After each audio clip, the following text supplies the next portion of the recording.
against tyranny that's deep and old. Power to the people, hearts burning bold.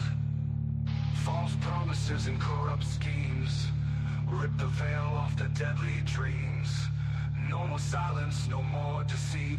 We'll take back the ground beneath our feet.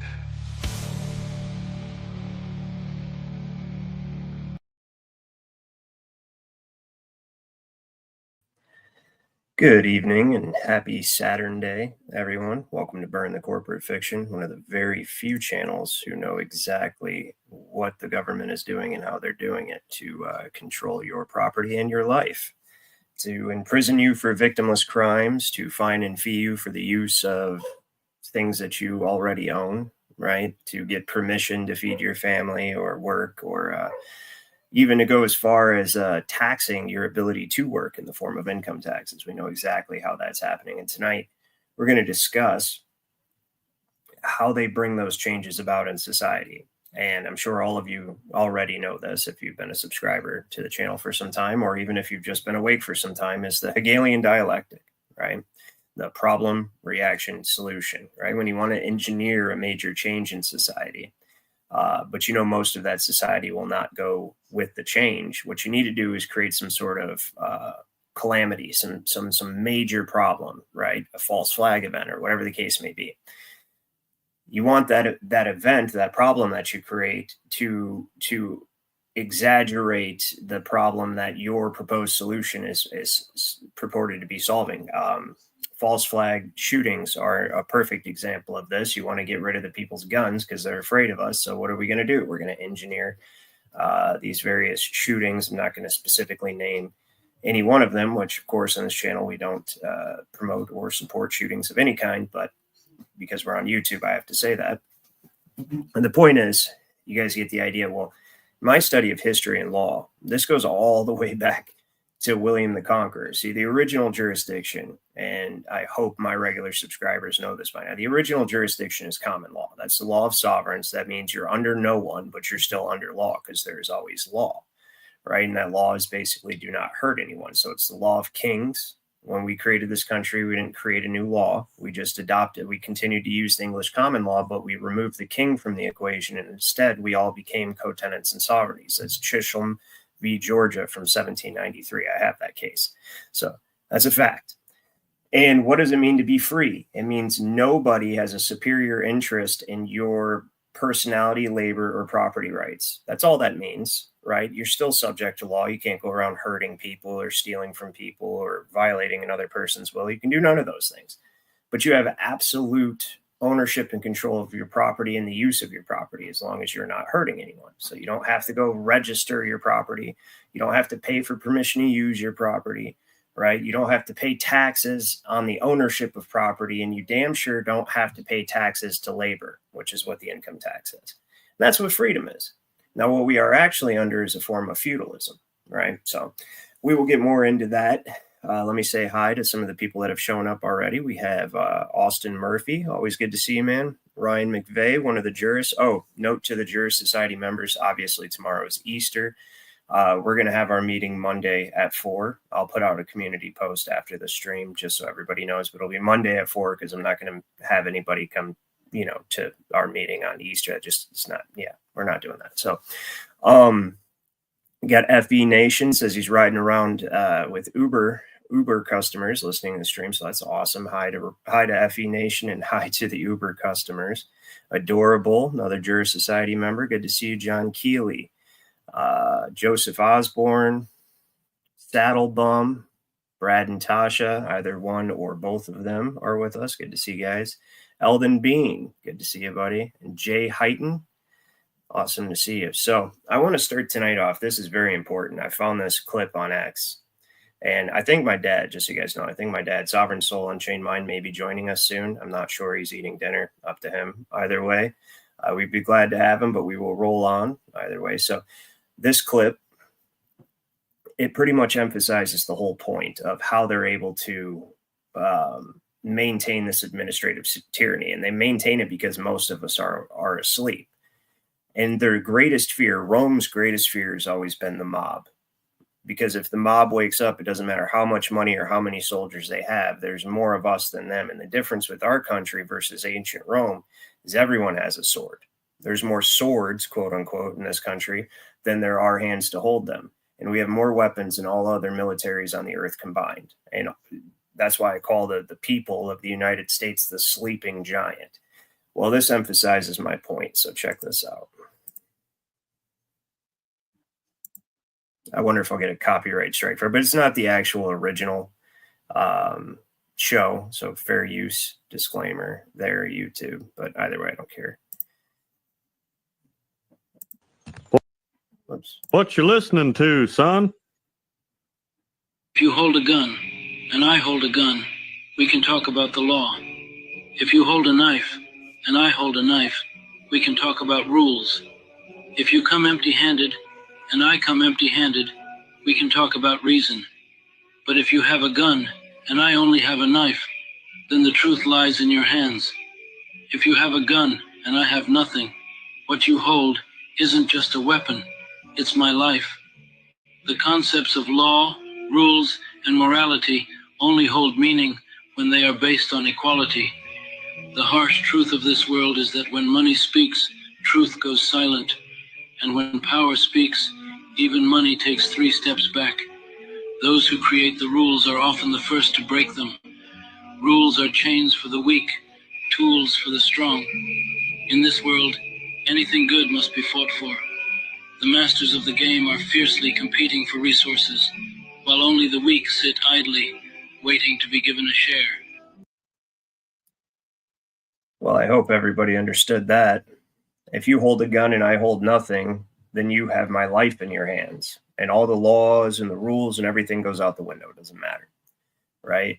That's how they maintain their control, because they have a monopoly on force, and the very few of us who know the truth aren't enough to oppose that force. So we can use the law, and we can successfully use the law, but at the end of the day, mass change will not occur until we have a majority of people awake. And that's why I do what I do. England is finding that lesson out the hard way right now, through various states of emergency and Hegelian dialectic programs, social engineering. They've gotten the Englishmen to give up their weapons, and now they're entirely invaded and without any recourse. Again, their government is entirely complicit in allowing them to be invaded by these foreigners. They're basically told they can't have dogs because it offends the foreigners. And now they're trying to figure out a way to ban their last vestige of any kind of self-defense, which is knives and machetes and such. And really, at the end of the day, that's not going to do a whole lot. So that's the great equalizer, and why we can never let this country fall. We're the candle in the dark, and we have the right to bear arms, and we must protect that right at all costs. Me bringing this full circle, see, we can talk about the law with the government. We can actually enforce change in numbers, because our government is still afraid of us. Okay. That's why during the COVID lockdowns, we didn't end up like Australia. In Australia, if they traveled outside of their quarantine zone, they would literally send a SWAT team to come snatch those people up. You know why? Because Australians don't have guns, right? They could push it. They had drones with facial recognition, making sure you're not outside of your quarantine area. They were arresting people, right? China, well, that's no guns, right? England, no guns. Canada, right? Absolute tyranny in Canada, even to this very moment right now. All my Canadians in the house can probably support that statement, though they are a little mad at us because of Trump's 51st state, whatever. Let's leave that aside. Very few guns in Canada, and more importantly, even less people willing to use them if necessary. So I'm not encouraging insurrection or rebellion, but I am just saying, it's like the clip we just watched. It's the great equalizer. Now we can discuss law, because we can take it to force if we have to, and we have a chance at being successful. And they know that. And that's the very reason why they only ever push it so far, right? So back to the false flag situations. There's one false flag that has come into the media. Now, false flag doesn't mean it didn't happen, doesn't mean it's a hoax. It just means the wrong people are blamed. And one false flag has come back up in the media thanks to Tucker Carlson interviewing Kurt Weldon, a former congressman from like 20 years ago, who realized that the 9/11 Commission was full of shit and started to sound the alarm on, like, hey, our government knew this was going to happen. Hey, they were complicit in allowing it to happen. But I'll go even a step further, and I'm sure many of you will as well. Not only did they know it was going to happen and did they allow it to happen, but they actually perpetrated it themselves. Not our government necessarily, but the shadowy oligarchy that controls all world governments and who has access to weaponry beyond our imagination. And so I'm going to begin tonight's program with some classic clips.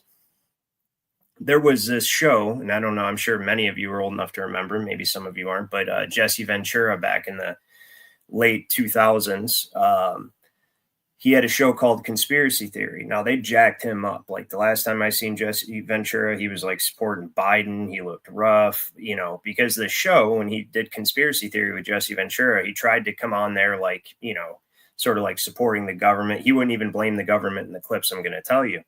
But as he did investigation, he did actual investigation into a lot of events and situations. And what ended up happening is he pretty much started to come onto the truth, like, oh, there's a shadowy network of corporate oligarchs that are trying to enslave the world. They canceled his show. He took off to Mexico and disappeared for years and years. And like I said, the last time he resurfaced, he looked like a homunculus of his former self.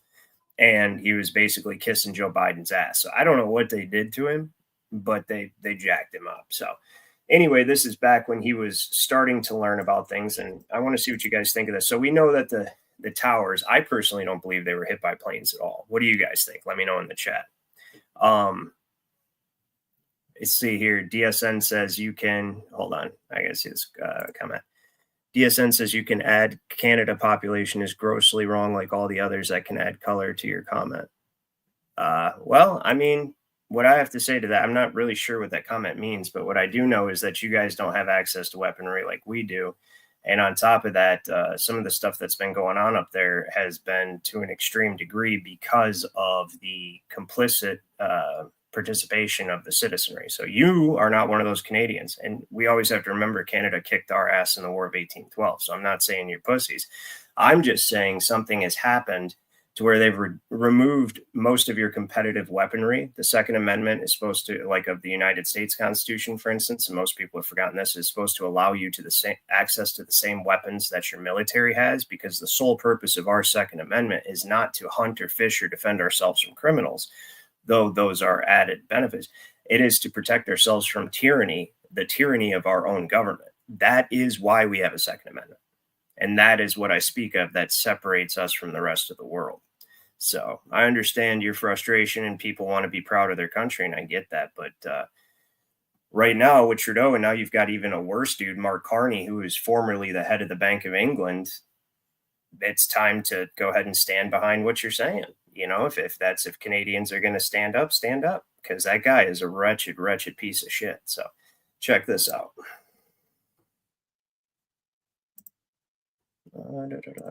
I don't believe they were hit with planes. That's what I was saying. I don't believe they were hit with planes. I believe it was thermite explosives, and I'm fairly certain they used directed energy weapons to destroy the debris from the building on the way down. And the videos I'm going to show you is going to support that statement. So, somewhat, but they didn't end up in the ground. I can prove it. Well, let's do some proving here. Once upon a time, there were these two towers, these three buildings, and then they went away. This yellow zone right here, that's all that's left. That's this chunk. Oh, wow. Where's the rest of this material? Yeah. It's not on the ground. Where are they? They're gone. Here's the level of the trade tower debris. Here's how much debris you'd expect if all the material from the trade towers came crashing down. If you had a 110-story building, kaboom, boom, boom, boom, splat down in 8 to 10 seconds. Think of all the material in the middle that has to get shot out the sides. Yeah, there ain't enough rubble. I mean, where are they? Next is the dust. Controlled demolitions, when they hit the ground, the dust really doesn't rise much above the highest point of that building. When you watch on tape, when they, like the King Dome in Seattle, when they brought the football stadium down, you'll watch the building collapse, but you won't see anything higher than the original height. The King Dome demolition was a typical collapse. The dust doesn't rise higher than the original structure. The trade towers look at that. Were That's not different. First of all, planes could never cause that. that. It keeps going up. Also, if they slammed the ground, they'd make a seismic impact. The King Dome made a 2.3 when they blew it up. Tower 1 was 30 times the potential energy, yet it made the same. Judy Wood says the seismic impact only accounts for the lower 20 stories of the tower. What happened to the other 90? Dr. Wood has other evidence that some kind of ray dustified the towers, like the parking garage beneath the complex. It should have been crushed. I hear you, unindoctrinated, but check out some of this evidence that's presented. So, if all the weight to these buildings came crashing down like this. So unindoctrinated says buildings were mostly empty and hollow, so no need to explain away the missing debris. Now, even if that was true, you still have the rest of the outer structure of the towers coming straight down into its own footprint. So how is the basement of the building still intact and untouched? And on top of that, I'm going to show you evidence of the actual weaponry. So one of the guys that he talked to during this show, one of the people he interviewed, who put him up on the directed energy weapons, which who here doesn't think that we have directed energy weapons? Like they call it the heart attack gun or the kill ray. It's Tesla's kill ray, right? And the guy that actually gave him the information to find the guy who makes these for the government, which is in the same episode, that guy died 2 days after meeting with Jesse Ventura. He just fell dead of a heart attack in his office.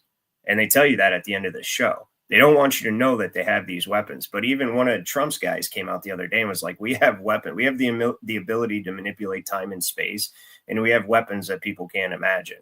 I don't know why they're telling us that, right? And I'm not saying that's a good or bad thing. I'm just saying that these things exist, and we have to take that into account and look at the use of these things when we go back and watch these prior false flag events that are inexplicable. There's no way that planes cause that building to collapse into its own footprint. The only way it would collapse into its own footprint is controlled demolition, but that still doesn't explain how it was basically turned to dust on the way down, and how cars like, literally, I'm going to show you guys in another clip, cars blocks from the Trade Center had the frickin' paint burned off the sides, right? But there were pieces of paper on the ground that were entirely intact and untouched. That is the same thing we see in Lahaina. That is the same thing we see in California. It's the same thing that we see in all these directed energy weapon attacks with this freaking laser that's able to, well, you know what? He explains the science of it better than I do. The guy that actually makes them. We'll show that clip next. But I agree with you that I do believe the towers are mostly empty, definitely devoid of people. But there's no way to really prove that one way or the other unless you have some evidence that I don't, which I'm always open to. So anyway. They told us, which was a pancake collapse. Why wouldn't this be part of the pancake? Isn't that a fair question to ask? Exactly. Then there's the evidence that shouts directed energy. Cars that were burnt out, melted, blocks away. They're all over the place. At least 1,400 toasted cars were towed away. How could cars this far away suffer damage when there was nothing to damage them? Or cause them to go into spontaneous combustion up here in this car lot. Spontaneous Look at that. combustion. I've heard that there's something like nanothermite that I was using, that the dust cloud could get so hot that it could start these cars on fire. You get paper that's not burned. How do you Exactly. explain that? The cars burn, the paper doesn't. People were covered with the dust high. Yeah. People burn, skin burns faster than this. Right. I think it's starting to make sense to Tyrell too. It's not a kinetic energy device. In other words, not a bomb, not something that, like a bullet flies from point A to point B and hits something. Yeah. Or something that produces heat, like, a nuke or something. It's a directed energy device. There's one more thing that has me thinking Judy Wood is on the right trail.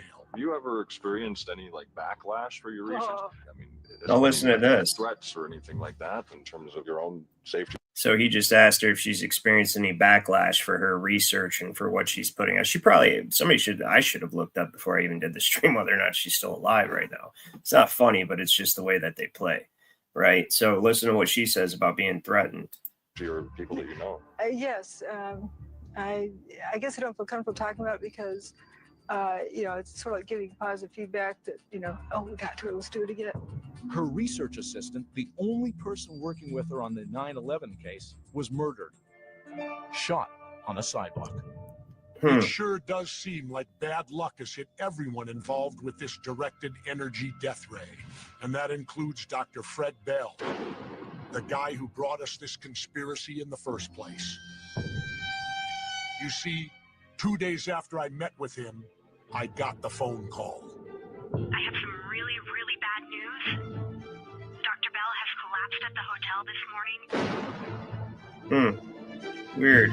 After exposing what's called a heart attack ray, right? So the same thing they use to induce heart attacks in people is the same things they use to dustify the towers during 9/11. So what was the main purpose of 9/11, right? Yes, to invade Afghanistan. They wanted to geopolitically restructure the Middle East. Of course, that's been a long time plan of the Illuminati or oligarchs or whatever you want to call them, right? But here domestically in the United States, right, the Patriot Act was the purpose of this. They had that thing ready to go over 1,000 pages and just passed it in time too quick for anybody to have read it whatsoever. And what did the Patriot Act do? Well, it paved the way for our AI smartphone system that we have now, where domestic surveillance has been authorized, right? Where the NSA has terabyte upon terabyte of all your emails, phone calls, text messages. It opened the door for Pegasus. It opened the door for all these spyware programs that are literally using AI to create a personality profile of you and be able to predict your behavior based on certain stimuli presented to you through the news media or social media or whatever the case may be, right? But they can, and that's what they're doing. They're figuring out how to manipulate your consciousness. But this paved the way for all of that. Well, what paved the way for 9/11? What paved the way? It all goes back to false flag after false flag. And we're going to get into that. But I want to show you one more thing that about this directed energy weapon stuff. And conspiracy theories, actually. Now, Jesse Ventura, he's kind of a piece of shit these days. But I think they jacked him up because you can see stuff like this. This show was on the air for a little while. Then all of a sudden they just cut it.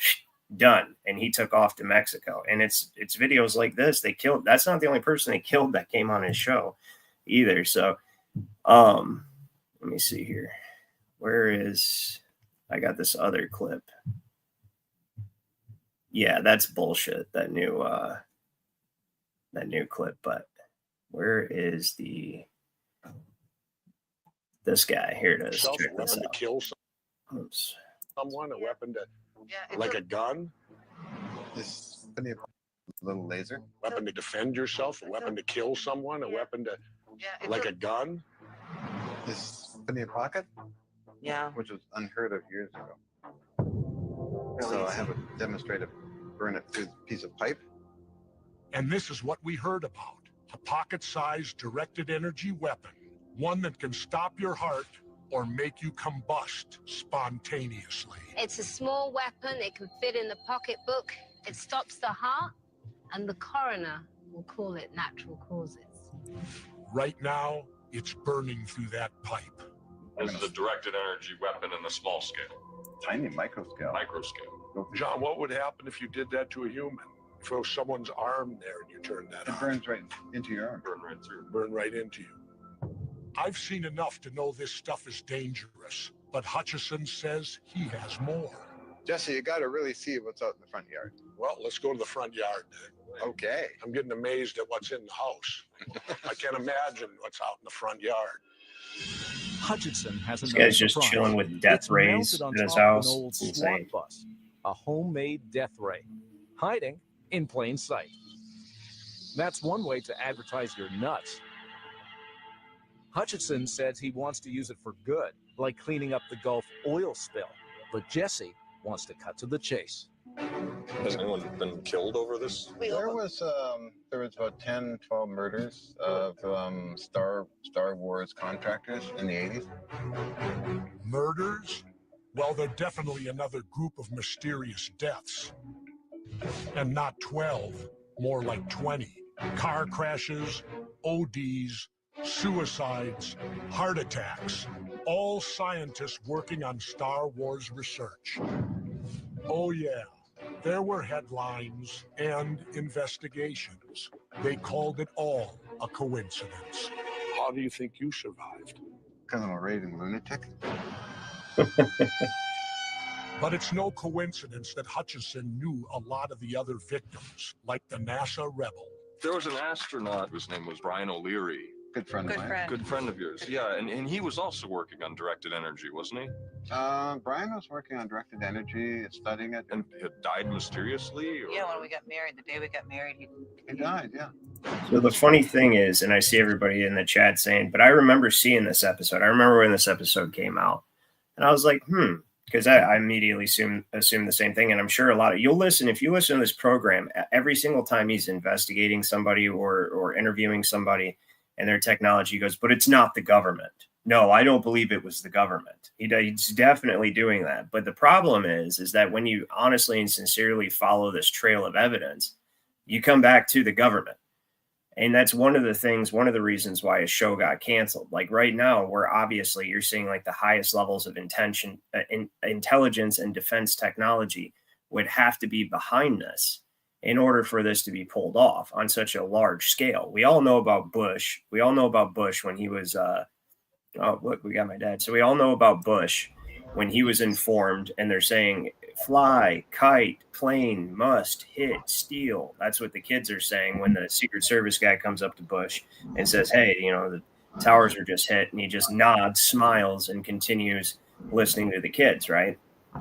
And we know that they whisked all of bin Laden's family members out of the United States. Bin Laden wasn't even behind it. Bin Laden was probably already dead at that time. He was just like, if anybody's ever seen Iron Man 3, the Mandarin or whatever they call the guy, where it turns out, you know, he's supposed to be some big bad terrorist, and it turns out he's just an actor that the intelligence or that this other corporation's using. Bin Laden was no more real than the Joker or the Riddler or any of the other fictitious supervillains that they've tried to make you believe in. That guy was nothing. At best, he was played by a guy named Tim Osman.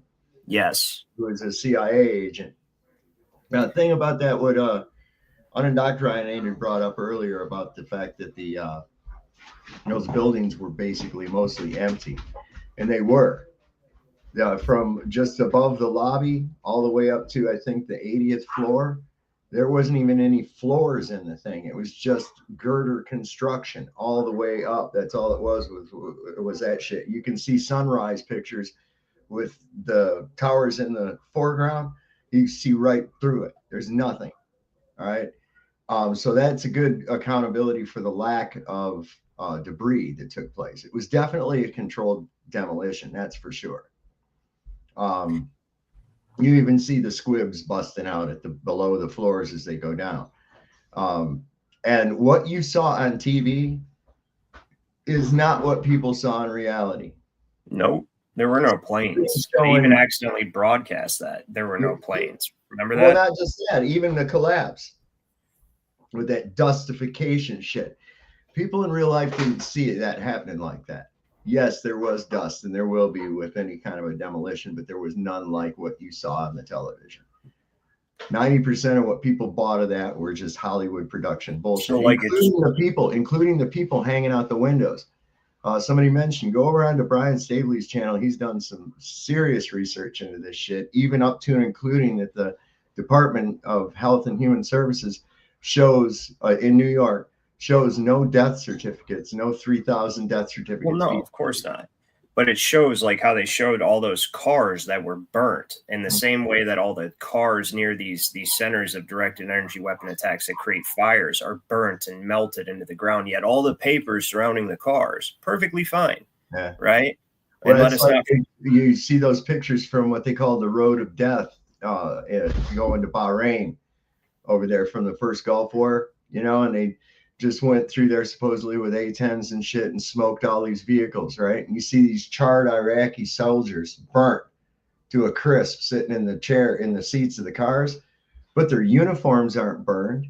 Some of them even have like a little piece of paper sticking up out of their pocket. The car's fried, they're burned, but there's other shit that's not conductive that doesn't burn. That's what I find interesting too. So I don't know, man, what they actually did, but we know that those things were built to come down. Those were built to perform a ritual.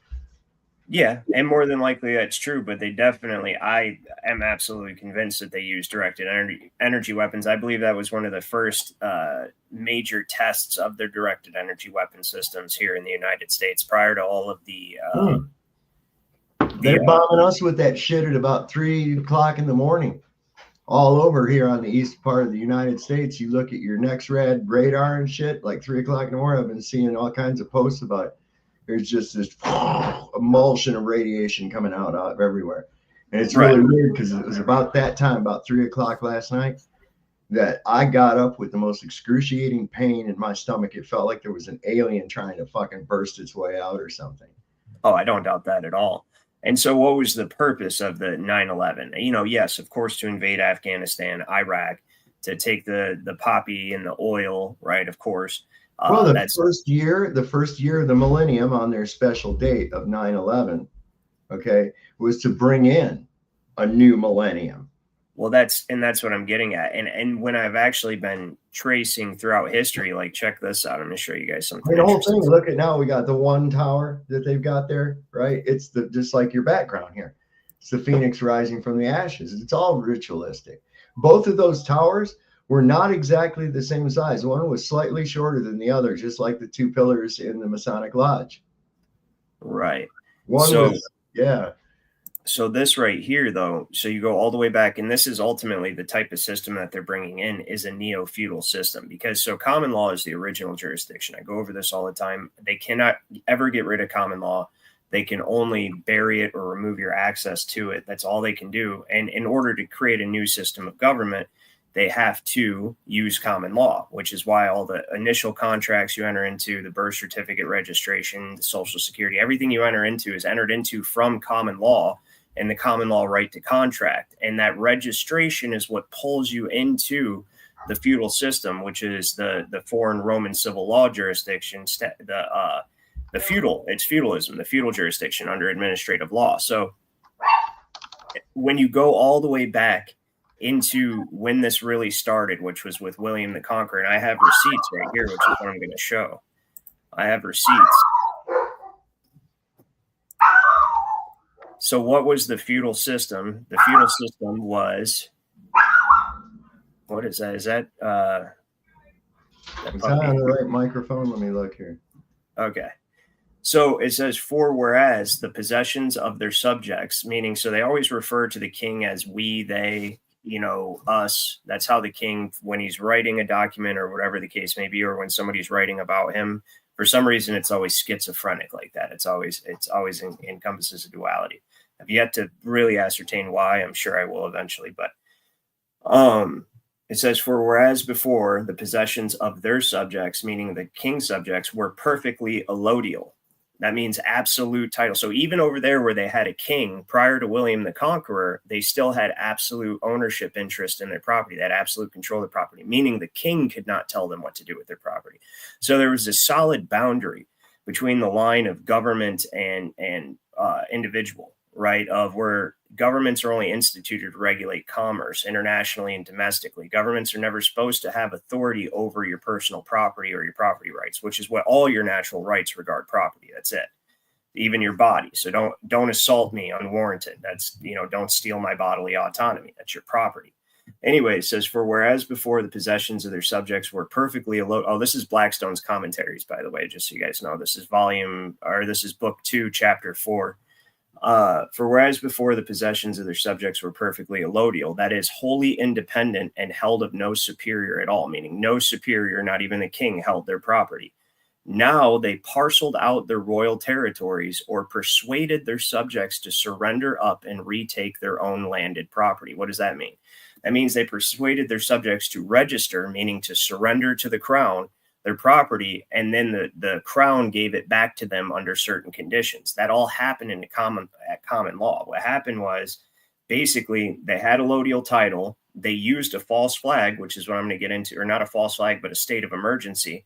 This is what I'm going to get into, to convince them to give controlling ownership to the crown, and then for the crown to gift it back out under title. And that created feudalism. Now, because the king is the supreme property owner, he can determine the use of the property and under what conditions the property are to be used. So I have absolute ownership of my property, right? But for some reason, I register it with my dad. Then my dad says, okay, here, I'm going to give this back to you, but now you are a baron. You're Baron Ryan, right? And you have to give me homage, and you have to pledge homage and service and pay me fees and pay me the rents and the fruits of the land in order to use it. Whereas before it was just mine, but now he can determine how that land is used. And that's what created an alternate system of government. That's what feudalism is where it's all the properties owned by one superior entity. And then you have the right of use of the property under whatever conditions they tell you to use it, because that's the only way they can pull you into another form of law. That law is a trust law. It's a trust relationship, which is only ever adjudicated in equity. So the reason I bring this up is not to bore you guys with the law jargon, but it's important because it's everything that they do always goes back to the law and subverting common law. It always does. even the space race, we have to beat. It's a matter of national security that we beat the Russians to space because they can't establish space weapons before we do. So we get to borrow a bunch of money for the general welfare of all the infants we now administer and create a space agency to, and fund it with $63 million a day to go to space before any other country and establish weapons. And all that shit's fake, but they created an emergency to make the public accept it. Right. So, anyways, that's the basis of feudalism. Now, he talks about the introduction of feudal tenures in England. And what he says is that in the 19th year of King William's reign, so what King William did was came over, conquered England, but let them keep their own law. And then it says in the 19th year of King William's reign, an invasion was apprehended from Denmark. And the military constitution of the Saxons being then laid aside and no other introduced, and instead the kingdom was wholly defenseless, which occasioned the king to bring over a large army of Normans and Bretons. See, I believe that he encouraged Denmark to attack England so he could come save England. And then that would give him the justification to have everyone register their property. So he says, who are quartered upon every landholder and greatly oppress the people. This apparent weakness, together with the grievances occasioned by a foreign force, might cooperate with the king's remonstrances, and better incline the nobility to listen to his proposals for putting them in a posture of defense. Now, a feudal system is a military system. That's where feudalism came from. That's how this chapter starts. It starts explaining that feudalism gives every superior an interest in the inferior's land and every inferior an interest in the superior's land. So everyone owes homage and service to each other to protect the land in one big continuity. And it is only a military system. So that's why here in the United States, to have this neo-feudalism where the United States corporation is the supreme property holder, you have to have a continuous state of wartime emergency. And that's what's going on here. Right. So I'm not going to bore you guys with this history stuff. I'm going to bring it back modern in just a moment. But basically what happened, he says, for as soon as the danger was over, the king held a great council and to inquire into the state of the nation right here. The immediate consequence of which was compiling a great survey called the Doomsday Book, which was finished in the next year. And in the latter end of that very year, the king was attended by all his nobility at Sarum, where all the principal landholders submitted their lands to the yoke of military tenure. That's what happened during the Civil War here. They did the same fucking exact playbook. Same playbook to create this feudal system. So now they created, with the Civil War here, they created a constant state of emergency, right?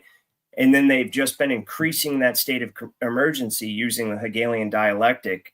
They did it steadily, kind of a tiptoe from the Civil War to the Great Depression. And then they continued that tiptoe through like the Gulf of Tonkin or Pearl Harbor, the Gulf of Tonkin, the 9/11 attacks, both of them, right? And then at the second 9/11 attack, they turned that totalitarian tiptoe into a sprint. Because what they had done throughout the earlier ones was make it so that all people come under the administration in a state of infancy where the government is the parent, and then also declared them enemies of the state, right? So now that was the perfect climate for the 9/11 Patriot Act, which would now allow for domestic surveillance of everyone, right? If you could be possibly a terrorist. And now, one last thing, I'm going to pull up what you have there, Dad. Hold on one second. The last little progression, you guys have to look at the 2020, the COVID, as the natural progression of the 9/11 police state, right? So you have the 9/11 national security police state where you have to be on the lookout for any radical extremist terrorist, right? So it could be a white guy, could be a black guy, could be anybody. If they're, generally it was Islam that they were targeting, but it could be anybody if you're an extremist. Now they get to define what is an extremist. Well, it could be somebody who's a constitutionalist or somebody who knows what I know about how they're burying common law. I could be considered a dangerous extremist, right? They can label me a terrorist. Well, 2020 and the COVID was the natural next progression in that step where now, instead of based on your ideology, you could be labeled an extremist or a terrorist. Now, based on your biology, you could be labeled a terrorist because you might not even know you're the terrorist. You could be, remember the whole asymptomatic thing, right? So now that was the way of handing the reins over to the medical biosecurity police state under medical tyranny. And now to this day, right now, they're trying to merge medical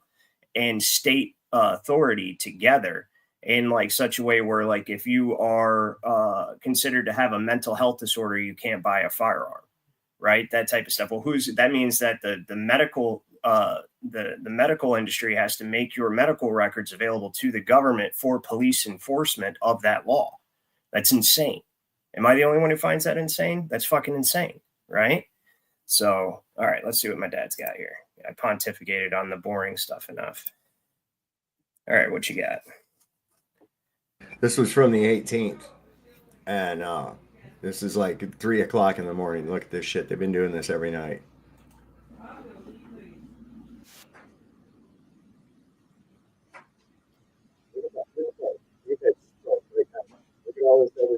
They're activating up. And here I am right here. Shit, I'm up there in that big green, whatever the fuck that is. That's there. weather. That's weather. Oh, Those okay. are clouds. This is the propagation of the energy that they're putting out. Look at this shit down here around Louisiana. That's nuts. Well, they're trying to establish another false flag, right? Hegelian Dialectic. They're trying to establish a race war right now with that Carmelo Anthony and what's his name, Austin Metcalf situation. Well, and that dumb fucker used up all of his Johnny Cochran money to go ahead and buy a house and an Escalade and all that other shit. And I was like, that's part of the psychological operation. I think both sides are in on the psychological operation. If the event even happened, which it may or may not have, it was orchestrated and planned. He's got a twin brother. The kid that got killed has a twin brother. And they both sides of the argument are in on the whole thing is to whip the nation up into a race war frenzy.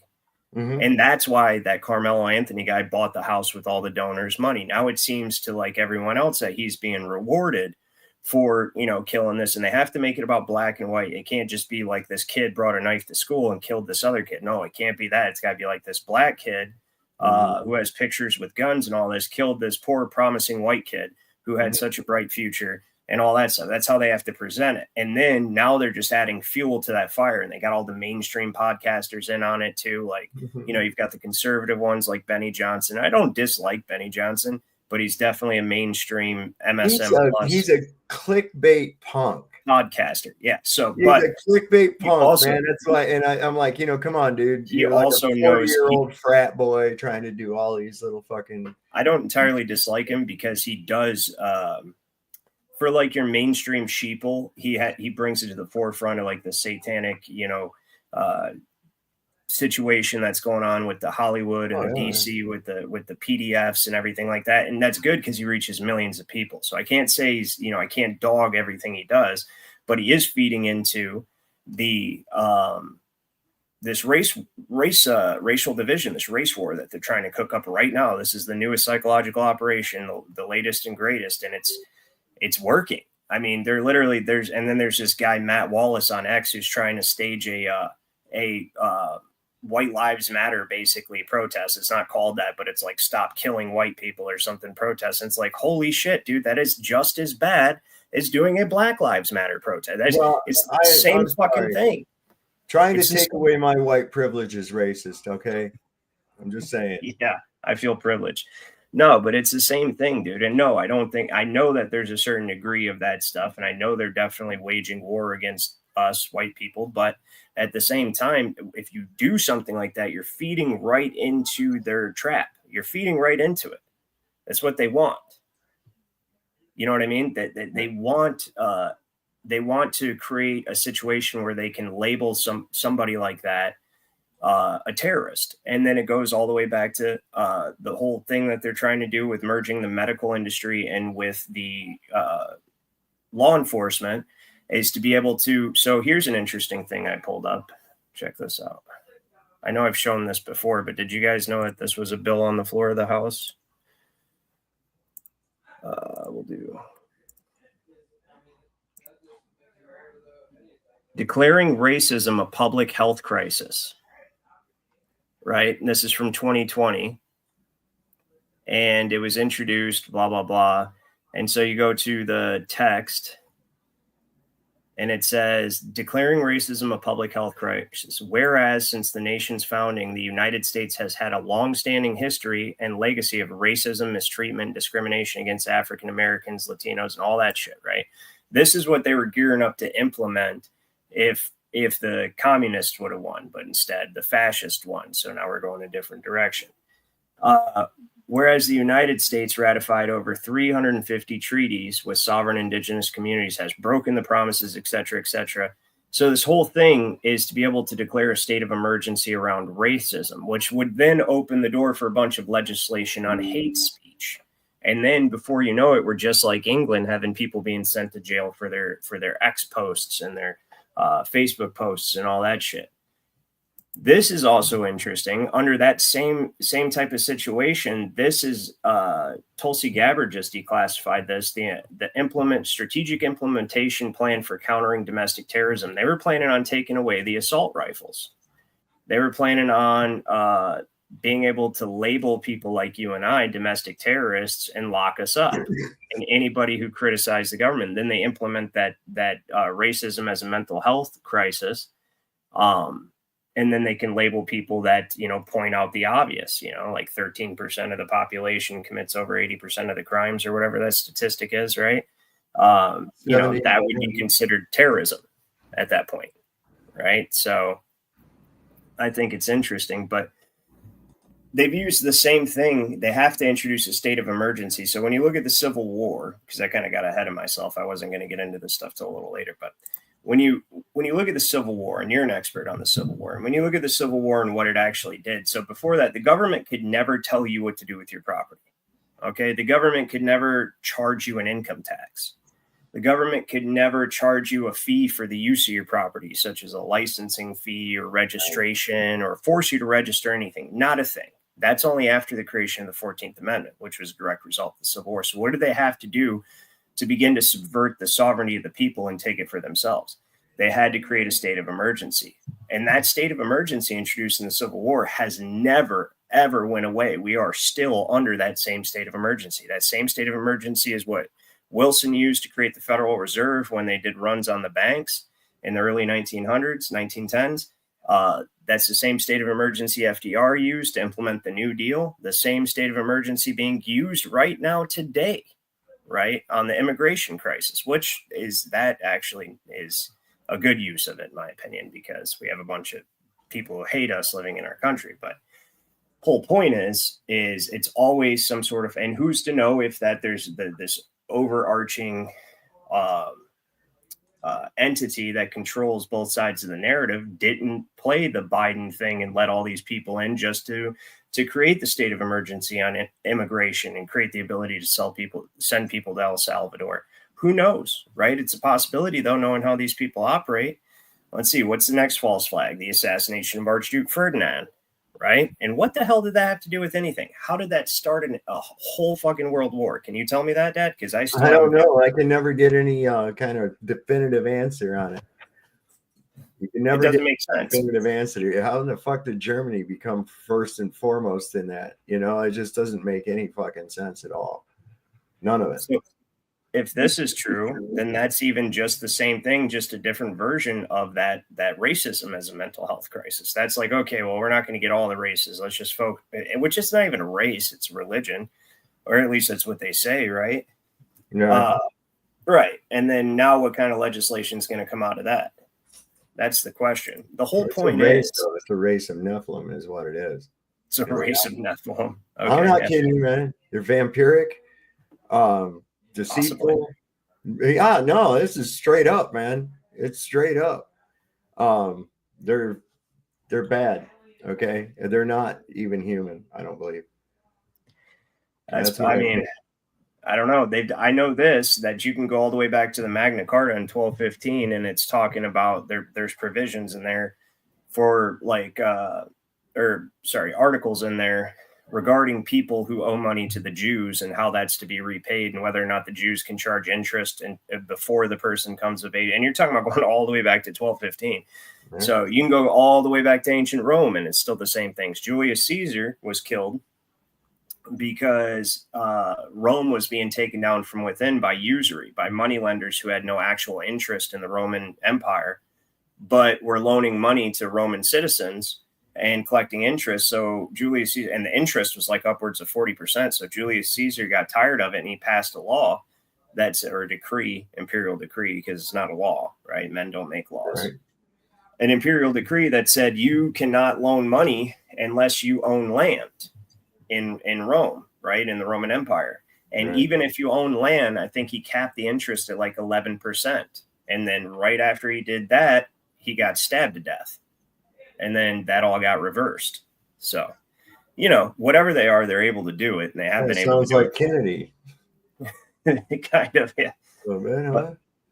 Whatever they are, they have been able to do it for a long time. And anybody who tries to stop them ends up having a bad time. So, you know, but the point is these false flags, they have to create a state of emergency in order to get people to concede to the removal of their liberties. And of course, it's always temporary, 2 weeks to flatten the curve, right? That was a long ass 2 weeks. Yeah, it was a long ass 2 weeks, right? We're just going to be under the Liber Code for a few years till the war's over and the union's restored. Oh, no, wait. We're going to create the 14th Amendment and then continue the Liber Code, but we're going to call it the United States Code. And now we're always in a state of military martial law, whether people realize it or not. It's the only way they can maintain power is that state of emergency. So they're constantly doing false flags. You had the creation of the Federal Reserve, the assassination of Archduke Ferdinand, then World War I, then the Spanish flu pandemic, right?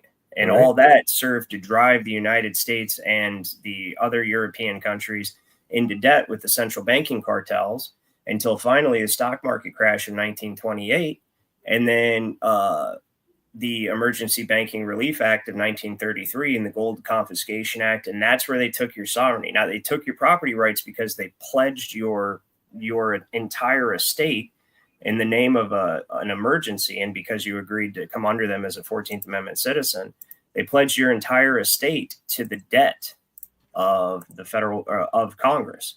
The Federal Reserve. So I have this interesting Fiduciary Foundations of Administrative Law. This is a UCLA law review, right? Evan J. Criddle, UCLAlawreview.org is the website. And we go down to page 121. Oops, down to 121 says the emerging fiduciary model on administrative law posits that administrative agencies are endowed with authority to set regulatory policy. Now it's confusing to the average person. Let me break that down in common English. The emerging fiduciary model, which is actually feudal, right? Meaning all property is pledged as collateral to issue the currency, which it says in the March 9th, 1933, page 83 congressional record, where it says the money will be worth 100 cents on the dollar because it's backed by the credit of the nation. It represents a mortgage on all the homes and other property of all the people in the nation. So we go back here to this. And it says now these administrative agencies, which are created around the central banks and the corporate administrative state, are endowed with authority to set regulatory policy. What's regulatory policy? Well, regulatory policy is determining the use of the property that's held in trust. That's all the jurisdiction of equity is compelling the trustee to answer through a summons, right, which used to be called a subpoena. It was created by some bishop back in the 1300s, and it was created, the subpoena, which became the summons, was created to compel a trustee to answer for the set decay use of his property, which means the living trust use of property being held in trust. And that's all it is. That's what you're in, is one big system of equity, one big system of trust indenture. And every single ticket, every single bond, bill, everything, right? Every time you're summoned to anything, you're being called to answer for the set decay use of your property. So regulatory policy, it says when Congress and the president acting jointly as proxy settlers for the sovereign people, entrust them with regulatory discretion over an area of public concern. So what that means is Congress and the president under a state of emergency, literally, now this word right here, settlers. Okay, you guys have to understand what that means, quite literally, or comprehend. Well, first of all, to administer right here, anytime you see administrative or regulatory agency or administrative agency, it only has to do with trusts. But I want to show you guys something. So you see proxy settlers. This is important. This is Bouvier's Dictionary 1856. And so settlement is going to be right here. Contracts, the conveyance of an estate for the benefit of some person or persons. So that's what they did to yours. So right here it says they acted as proxy settlers for the sovereign people. They could only do that through the 14th Amendment. It's the only way Congress has jurisdiction over you. We have this case, Long v. Rasmussen, which is right. Hold on, it's around here somewhere. Do I still have it open? Yeah, right here. Long v. Rasmussen.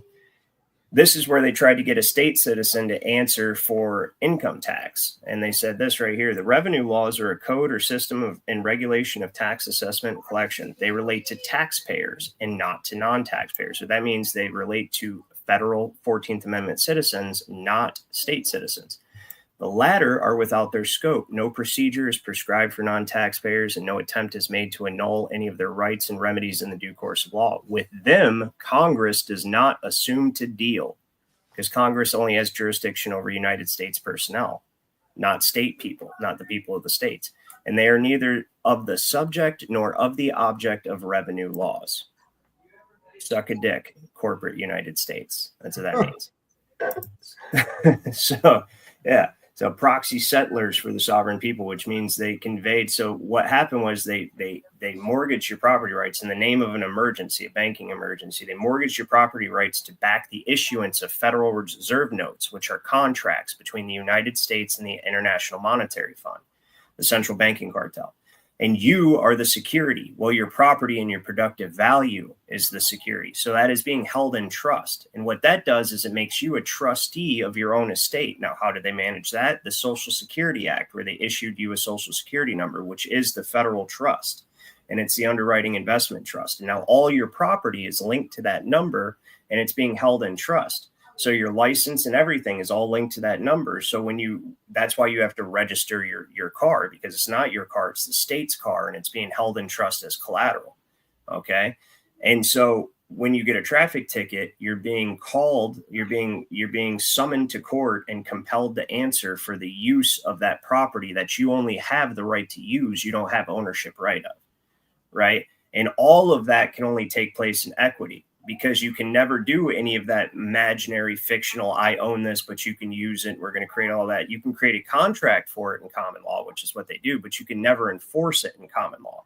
It has to be enforced in equity, because what you have when two or more people have interest in the same property, that property is under what's called privity.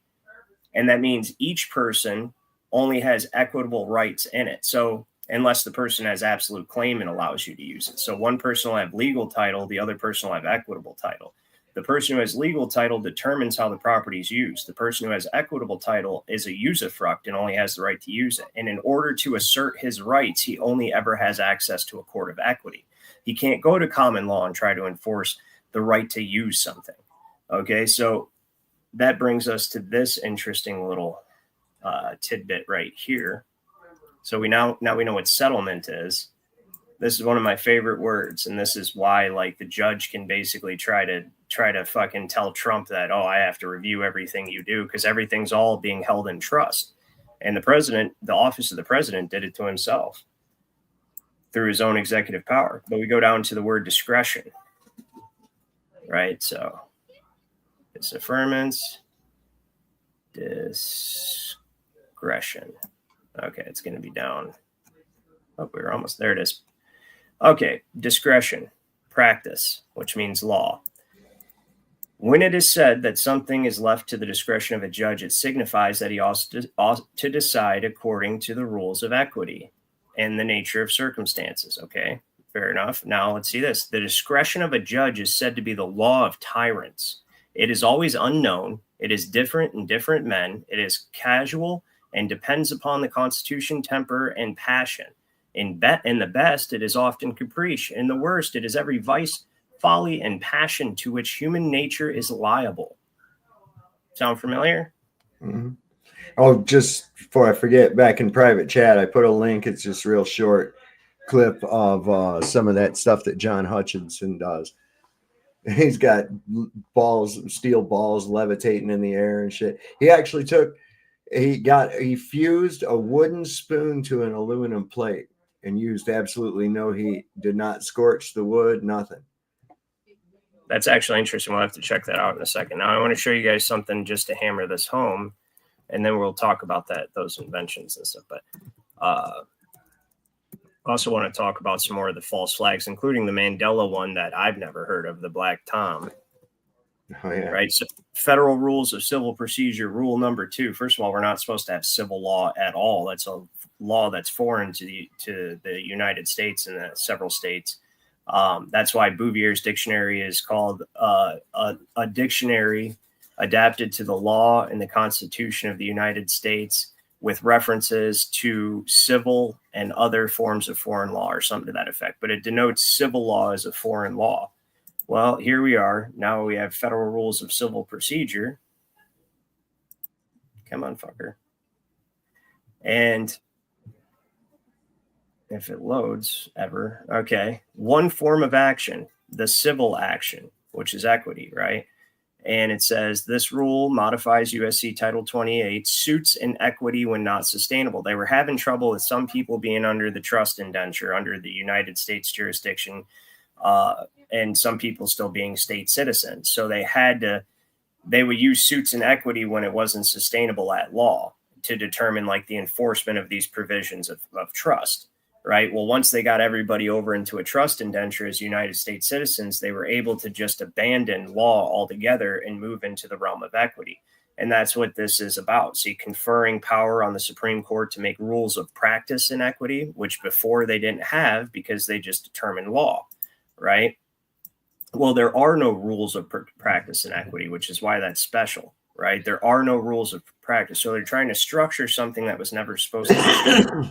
And I know that's confusing for a lot of people, but basically equity is like this. To explain equity, where the jurisdiction of equity arose, is law is cut and dry. It's like, did you harm somebody?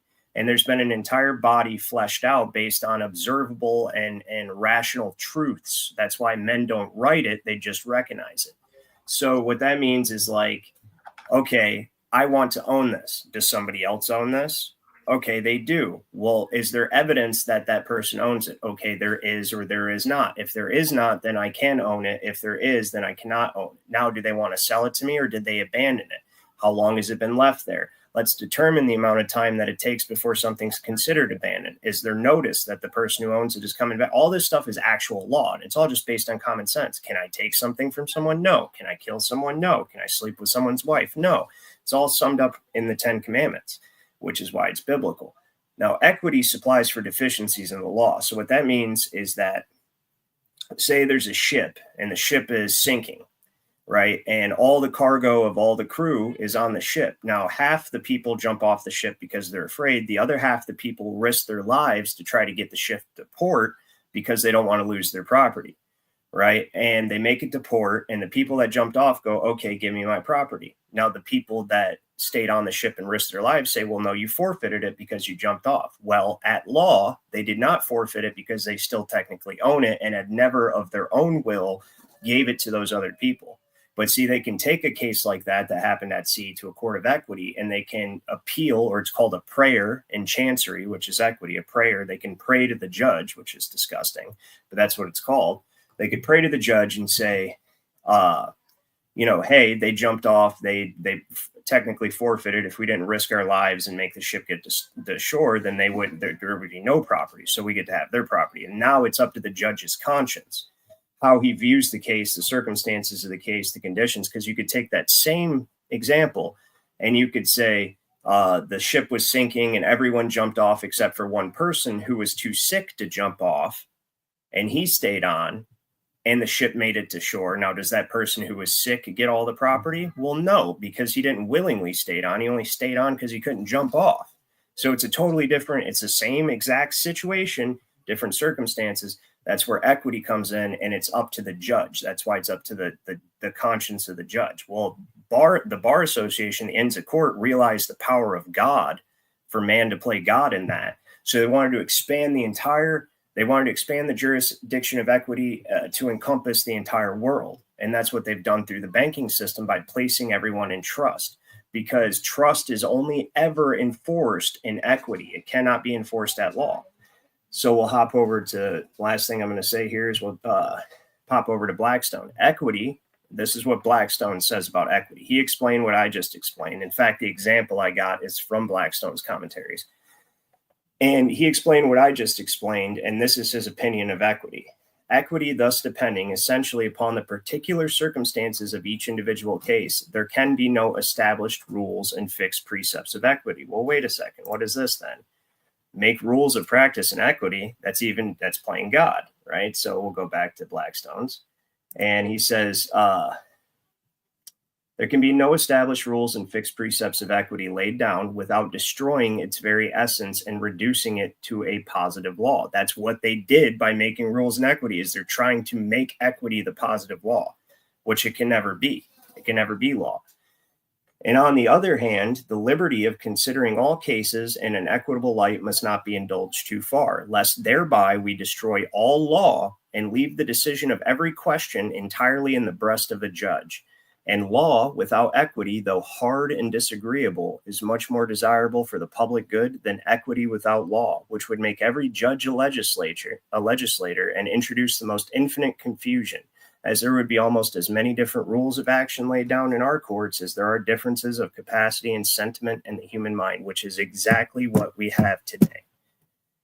And that's how they're doing it, through the 14th Amendment. And they can only do this shit through false flags.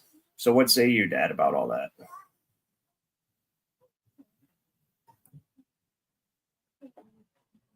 Anything? No? Oh, you're muted. Or I think you're muted. Yeah, I was muted. I didn't have anything to say, though. Oh, okay, fair enough.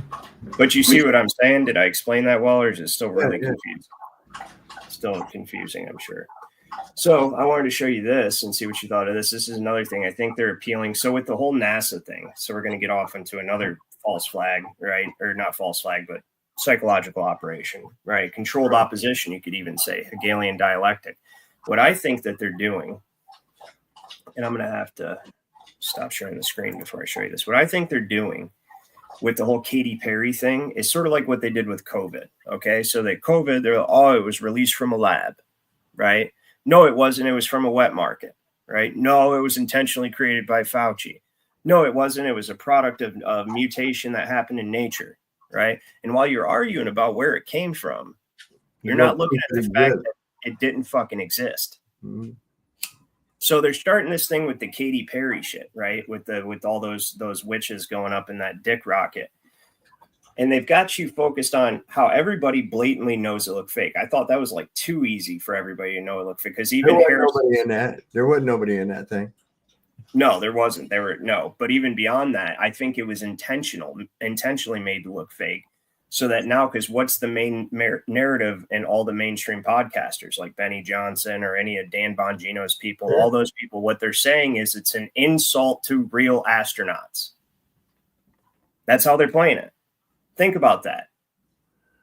That was its purpose the entire time, so they could act indignant about insulting real astronauts who really went to space and real women who have already been to space and all that, right? And now you're focusing on... I've done worse than they did about real astronauts, if you want to call them that. I mean, those fucking people are a joke. I mean, even this thing about going up to Elon, getting those people have been up there for 9 months. That was a bunch of shit. That was exactly the same thing as we saw here, just a little bit better budget behind it. That's part of the reason why they did it, is because people seen how fake the shit that Elon did looked, right? And they're like, oh no, we need to do something even more fake, and then contradistinguish it with Elon saving real astronauts, one of them, of course, being a woman, and then this fake ass women's empowerment mission that was so obviously fake that I believe they intentionally made it look fake in order to contradistinguish it with the other mission. So they're going to go, this one's fake. How insulting is that to the real astronauts? That is the dichotomy there. So now, if you get past the argument of was the Blue Origin launch fake or real, if you get past that argument, now you're going to get to fake, because it obviously was fake. But now the argument is were they, why did they fake it? Did they fake it? It's an insult to real astronauts, right? They're trying to challenge Musk, and Bezos doesn't like what Musk is doing, so he wants to one-up him and show him that anybody can send somebody to space and all that. And what it is a slap in the face of real astronauts. That's what's going on. And I've got Corbett just sent a $20 super chat. Thank you very much, man. He said, family in town. I'm looking forward to listening later. Well, I appreciate that, man. I hope you have a good time with your family, for sure. So I think that's what, and then I wanted to show you this little, you'll get a kick out of this. And so will Corbett later when he watches the stream. What do you make of this? Let me go. We don't want to share the window. We want to share Chris Van Hollen. Yeah. Okay. Share the tab. All right. What do you notice about this? Now, this is about going down into that El Salvador prison and trying to free the gangbanger and talk to people and all that stuff. But what do you make of, watch this. President Bukele, and I look forward to meeting with him. I've requested to meet with him. I reached out to the ambassador here to ask to meet while he's here. But I've also made clear if we can't meet here, I do intend to go to El Salvador to discuss the release. What do you notice individual about that? Who is anybody notice illegally detained? A Maryland man who's the father of 3 in a notorious prison in El Salvador. Don't listen to what he's saying. I believe Look the around. president of El Salvador you will notice recognize why it's important to allow him to return to the States of America, because it is absolute. What is this? Those remarks at NASA. What the fuck's that about? Right. What is that? Are they trying to subconsciously impress that into the mind of everybody who watches this? Or is this an appeal to the people that are controlling things from the left side of the dichotomy, trying to say, hey, we'll, prop up your space shit just to stop, just give us another chance or something. I don't know. I'm trying to figure out. That's why I'm genuinely asking you in the chat, what the hell's up with that?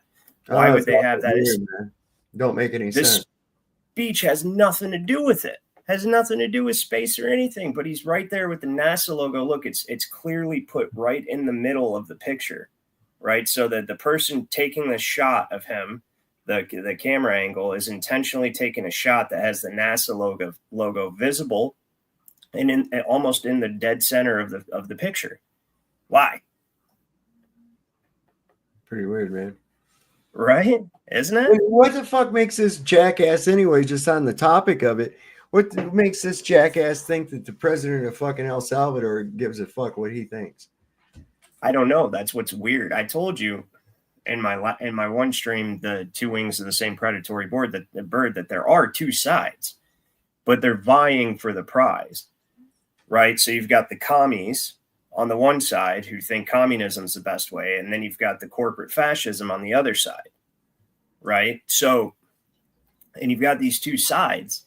And that's why it started to make me think, because he is actually going down there. And I mean, for as insane as it sounds, he is actually trying to get, and I actually saw some cool things. I know I'm kind of branching up, but saw some interesting things regarding that guy from El Salvador and the assassination of several Clinton members and other people around the Democratic Party, almost like they're using El Salvadorian, the MS-13 gang as hitmen. And that's one of the reasons they want this guy back so bad, is because he's going to go down there and fucking squeal on them. And that's why they're working so hard to get him, which is plausible, could be plausible, right? Not that anything will happen if he does squeal on him, just like all the fraud that Doge is finding, yet nobody's arrested at all, right? You got fucking billions of dollars of fraud, but not one person is sitting in jail. And, but no, is this an appeal to hey, get us back in the power seat because most conservative people aren't buying the space shit, which is true. I think most conservative people are Christian, and many Christians do not buy the NASA shit at all. They don't buy SpaceX. They don't buy NASA. They don't play into it at all, right? Because it directly contradicts the Bible. That's Will Duffy's biggest problem. You cannot reconcile the Bible and call it the Word of God and the true Word of God, right? Which I know is inspired by whatever. But anyways, I know it to be true. You can't reconcile that, where he says that the Lord laid the earth out with a compass, right? What is that? And set a plumb in the middle, which would be the North Star, right? So how can you reconcile the Bible with the globe? You can't. And so most conservatives are Christian. Most Christians aren't buying space. So is this an appeal from the commies? Like, hey, look, space is necessary for, a lot of your invisible prison walls, and we'll propagate it, right? Whereas the conservatives, if you let them, have the control of the reins, they're not going to propagate it. That's one thing I considered, because this is perplexing me. This is perplexing me. Like, what is with the NASA logo in the back, right? What do you think? I don't know, man. I don't know what to make of that. Why he'd be talking about a guy going to El Salvador prison in front of a NASA. Now, maybe he was fielding questions and he was maybe there at NASA for something. I don't know. It seems like with the these podium, people set up their own little Q&A things, because otherwise nobody gives a shit about them. But why that there, right there? Look at that. And he's got a podium. Maybe he's part of the, congressional thing that, funds NASA or something. I don't know. That's the only thing I can make of it, why he would even be there. So we're going to set up a press conference. Where are we going to do it? Well, now look at this. Nobody noticed that. Even I, the first several times I see it, the only time I noticed this, I was watching a podcast that I watch, which the guy's hilarious. If you guys have never watched him, The Salty Cracker, he's funny as hell. He doesn't get deep into this stuff, but he's like pretty well known. And so he kind of like a lot of his subs are us actually. And they'll ask questions like we would ask. And then he just he's like, yeah, I get it. I have my own thoughts, but I'm not going to really say it on my podcast because he's got a contract with Rumble and everything. But anyways, he pointed this out and I was like, no shit. I was at work and actually paused the video and look, and he was like, yeah, and look, there's a NASA logo on the back. And I was like, holy shit, there is a NASA logo on the back. And then so I decided to show you guys, and nobody noticed it till I pointed it out. So it's there subliminally, 100%, right? It's just in the back. You're focusing on what he's saying. What he's saying is so fucking ridiculous that it's unbelievable. I want this El Salvadorian gang member who beats his wife to come back to the United States because he didn't have due process, right? I don't know. It doesn't make sense. So I'm going to go down there and I'm going to talk to so right there, that's an Article 1, Section 10 violation anyways, of going down there and trying to make a treaty with a foreign country, in my opinion, if you consider him a state representative, right? Right. So it have to be public too, because otherwise it goes against the Logan Act as well.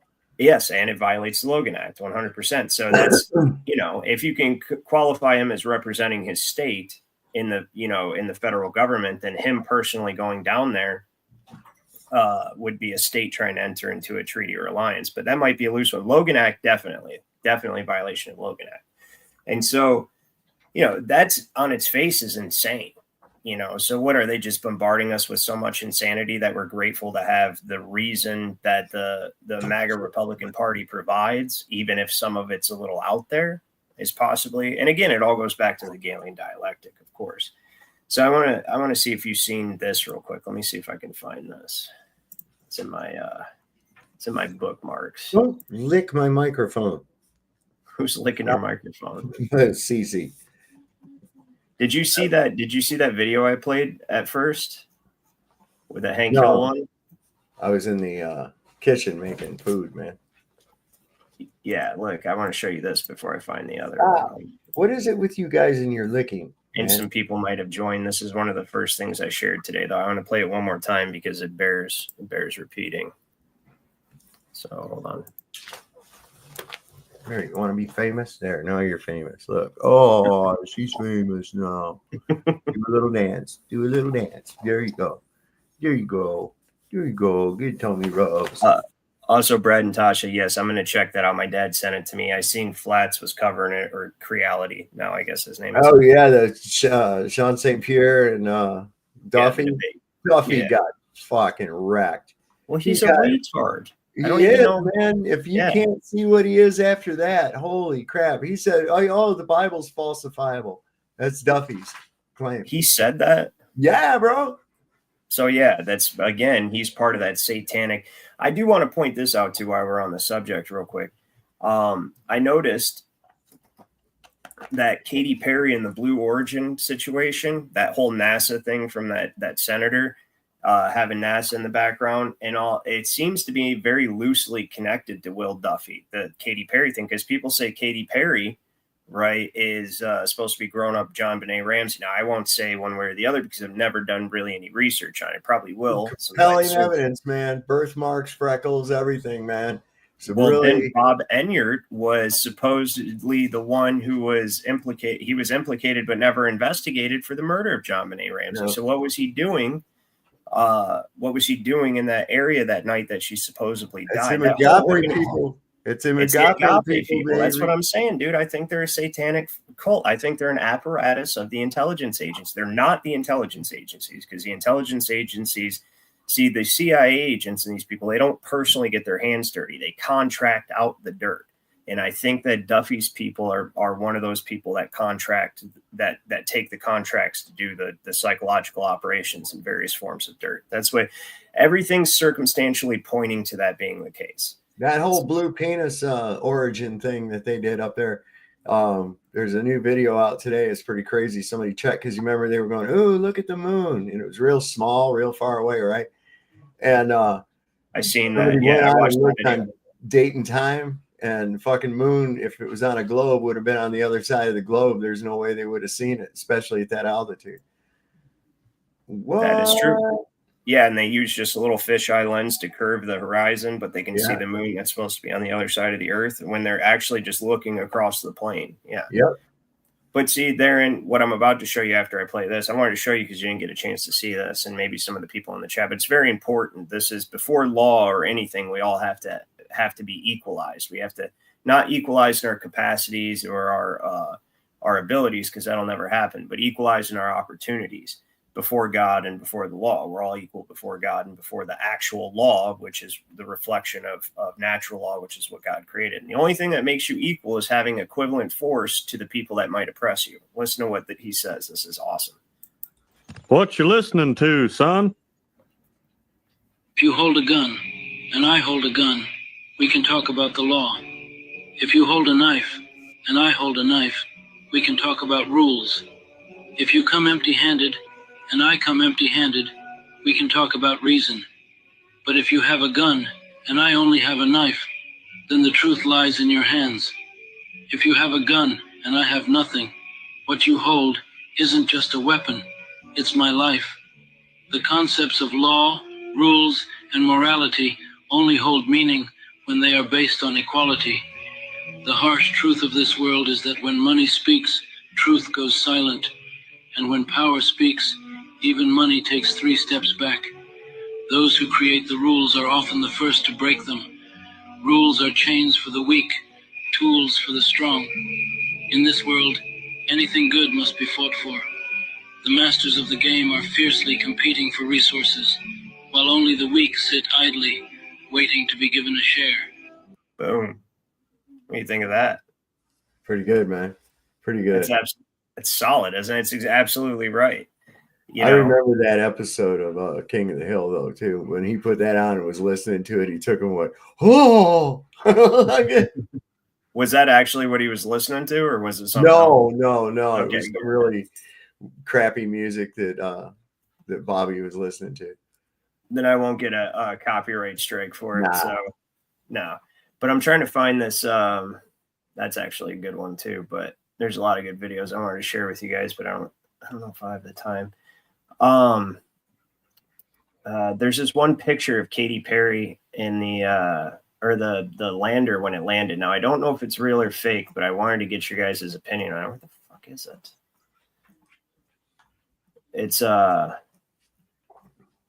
It looks like you can actually see a doll's hand in the and I do want to show something from Candace Owens too. You guys might find curious in a moment, but it's like a picture of a doll's hand inside of the Blue Origin capsule, and it's very strange. Find the son of a bitch. You know what? I think I saved it. I'll have to send it to you actually in my. But listen to what Candace Owens said about the whole space thing. Actually, I found that interesting because she funded the Will Duffy thing. I know I have in my pictures, so I'm going to send it to myself as well. And a guy tried to use an AI lawyer, which is pretty interesting. Here, listen to this. Running beef on the topic of NASA. But here's my bone to pick with Matt Walsh. We have a long-running beef on the topic of NASA and moon landings because he thinks they happened.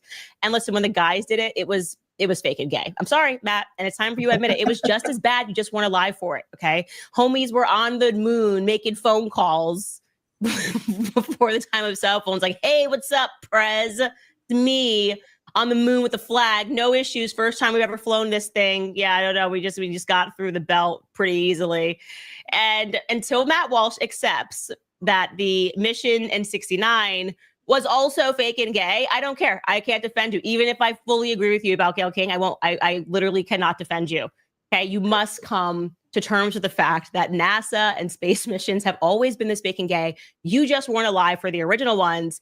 And you need to learn the history of NASA, of the Apollo programs, which were occult and satanic. It was literally meant to be an antichrist movement to make people believe in man. It's a fact. I'm going to show you guys. It's like, you can look this up anywhere. Look up Jack Parsons and the Apollo program. They just wanted people to believe in scientific advancement. The guy who created the Apollo program was this guy, Jack Parsons. Can you pull up this clip, Skylar? You know, this is from a podcast, the Science History Institute Museum and Library. This is one of their podcasts. And you scroll down here and you, again, are probably gonna have to make this bigger for my eyes, but at the top here, you know, Jack Parsons was a brilliant rocket scientist, but he lived a wild lifestyle with a devil may care attitude. He was pretty relaxed about safety and dabbled in drugs, occult practices, and sex cult rituals. It would all eventually catch up with him, though, and quite literally they were throwing these sex rituals, and he believed that he had summoned the devil, and the devil told him that he needed to create a moon child. Next thing you know, they're telling us we made it to the moon. I mean, you got to look into Jack Parsons and the origin of NASA. I'm telling you, space has always been exceedingly fake and gay. It's fake and gay when the men did it, and it's now fake and gay because the women did it. So go back and watch our NASA episode to learn more about the establishment of the Apollo program and why it's always been occult and satanic and about devil worship and about the Antichrist. It's just undeniable. It's like a part of history that's just real. So I'm challenging you, Matt Walsh, once again, until you say, Candace, you were right.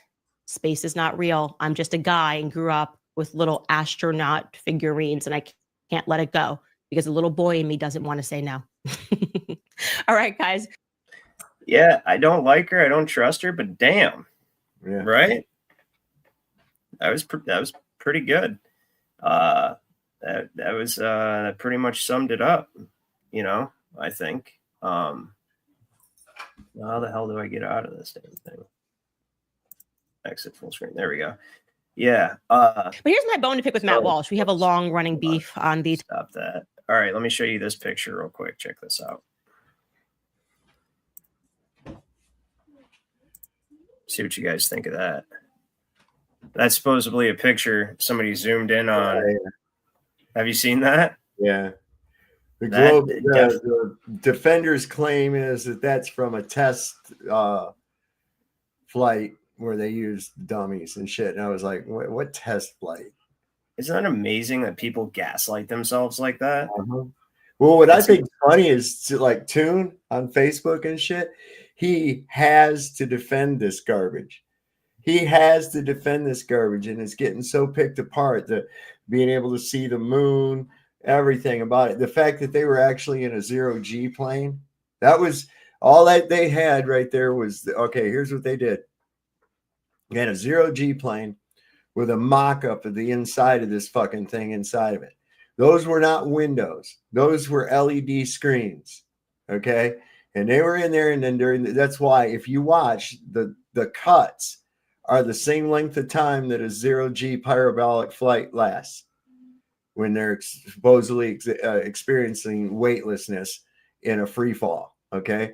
You don't see any one continuous stream of any of this shit. It's because it was several takes put together inside of this mock-up on that plane. If you look at this thing and when they open it up, that thing is about half the size it would be when you were looking inside of it. When they opened it up and the girls got out, the thing is dinky small compared to what the fuck they were in. Different windows and everything. Yeah, it makes sense.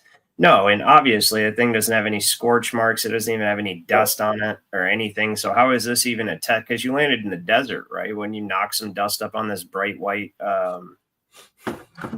dickhead here, You right? mean like on my white Jeep that I had in the desert?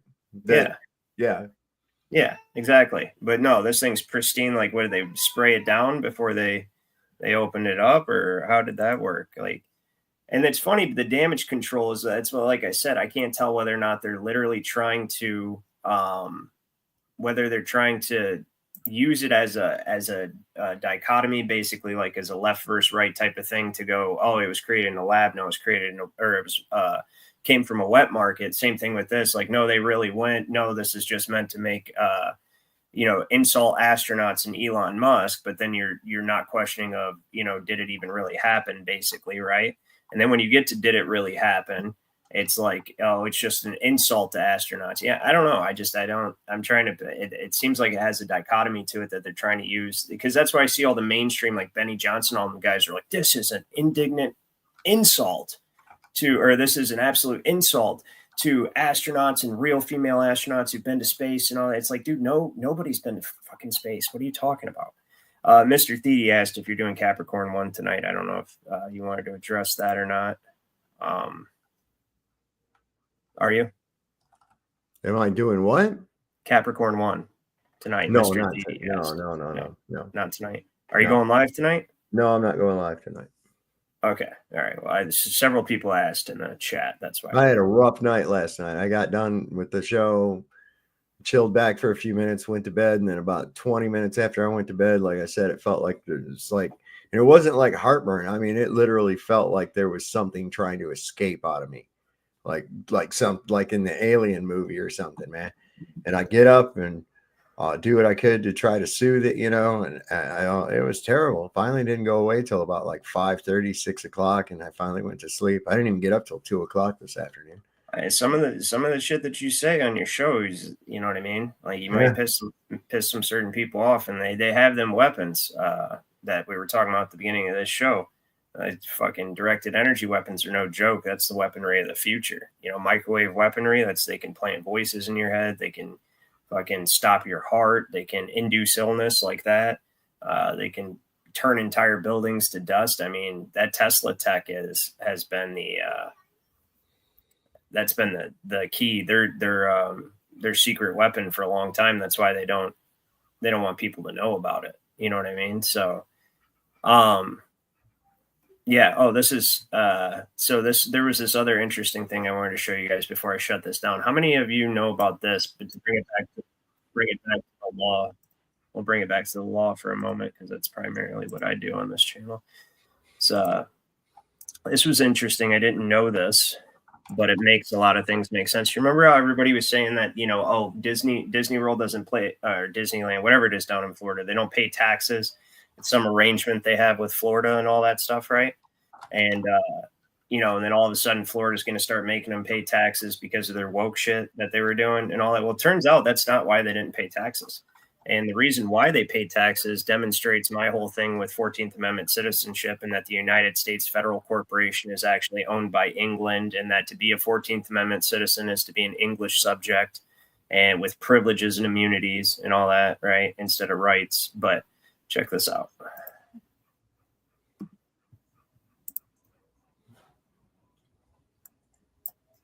If you saw this story, Jeremy, but basically Ron DeSantis tried to take away Disney World's rights of self-governance, since they're pushing all the child grooming stuff lately. And Disney World came back and was like, not so fast. We only answer to the crown. What? And this is just almost hilarious if you know what's going on, because they would never, ever admit this unless they were forced to in a situation like this. But they basically admitted, like, you don't have jurisdiction over us because we're owned by Britain.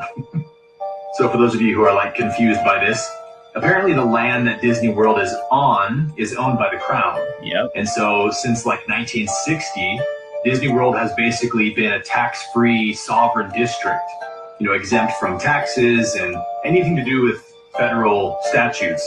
And they basically claim to just be like an apolitical charity. Disney does a lot of charity work so that they can be tax exempt.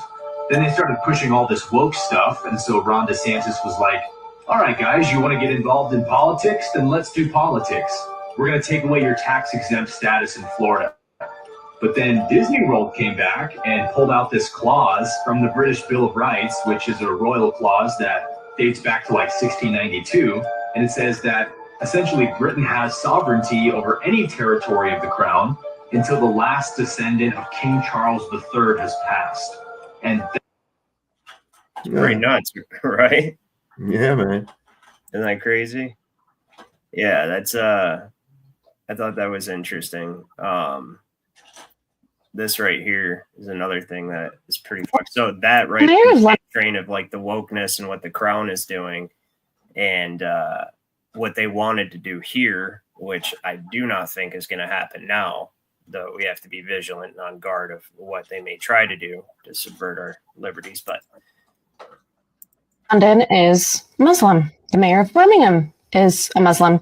The mayor of Leeds is Muslim. The mayor of Blackburn is Muslim. The mayor of Sheffield is Muslim. The mayor of Oxford is a Muslim. The mayor of Luton is a Muslim. The mayor of Oldham is a Muslim. The mayor of Rochdale is a Muslim. All of this was achieved by only 4 million Muslims out of the 66 million people in England. Today in England, there are over 3,000 mosques.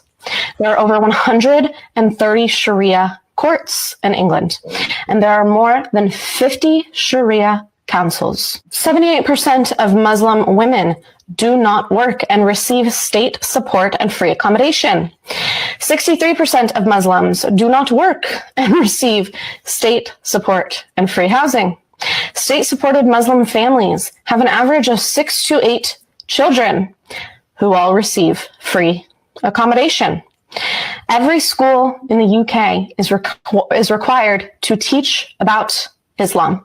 The number one most common baby name in England is Muhammad. This is not immigration. This is invasion. What do you think of that? Sounds like Dearborn, man.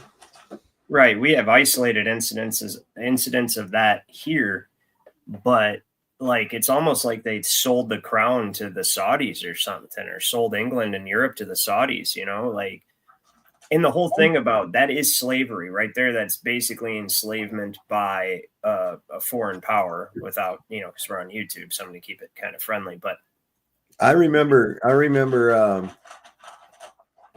Dearborn before there was any of that shit, when it was just a regular American city. That's how old I am. I can remember that going down there. That's funny. They had, I forget what it was. They had, was it Greenfield Village? Yeah, Greenfield Village. Greenfield Village. And I remember going there with my mom and dad, and they had like these old timey Model Ts you could drive around, you know, like, and oh, it was a lot of fun, man. And now you got to go down there and they got that damn Shania law.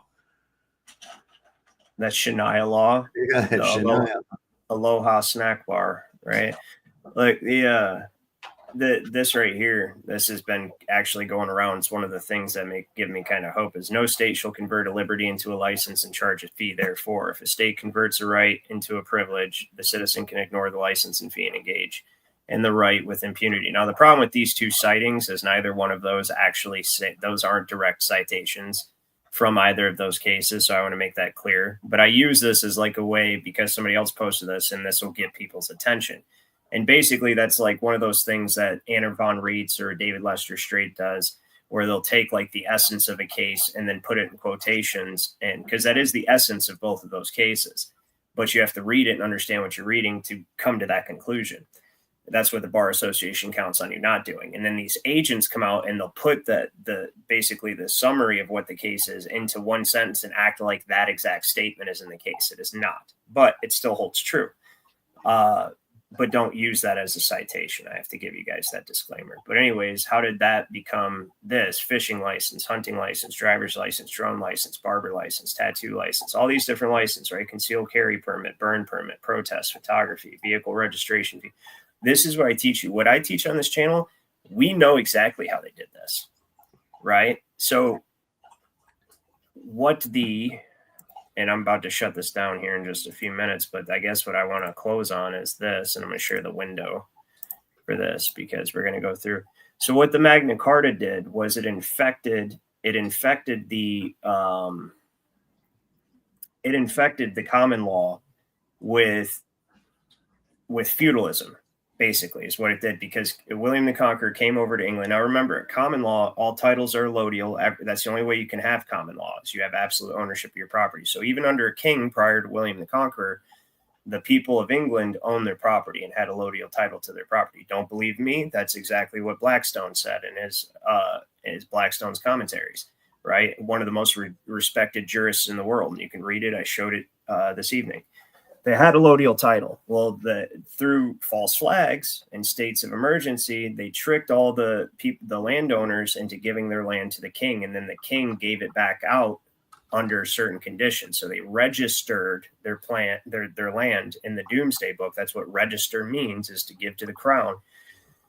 And then the crown gave it back to them under certain conditions. And now, since all the property had certain conditions attached to it, it changed the law to whatever the king decided was necessary for the use of the land. But the original thing happened in common law. Now, we had common law here, and they've done a similar thing through the Civil War, the Great Depression, the World Wars. They have gotten everybody to give their ownership over to the corporate state.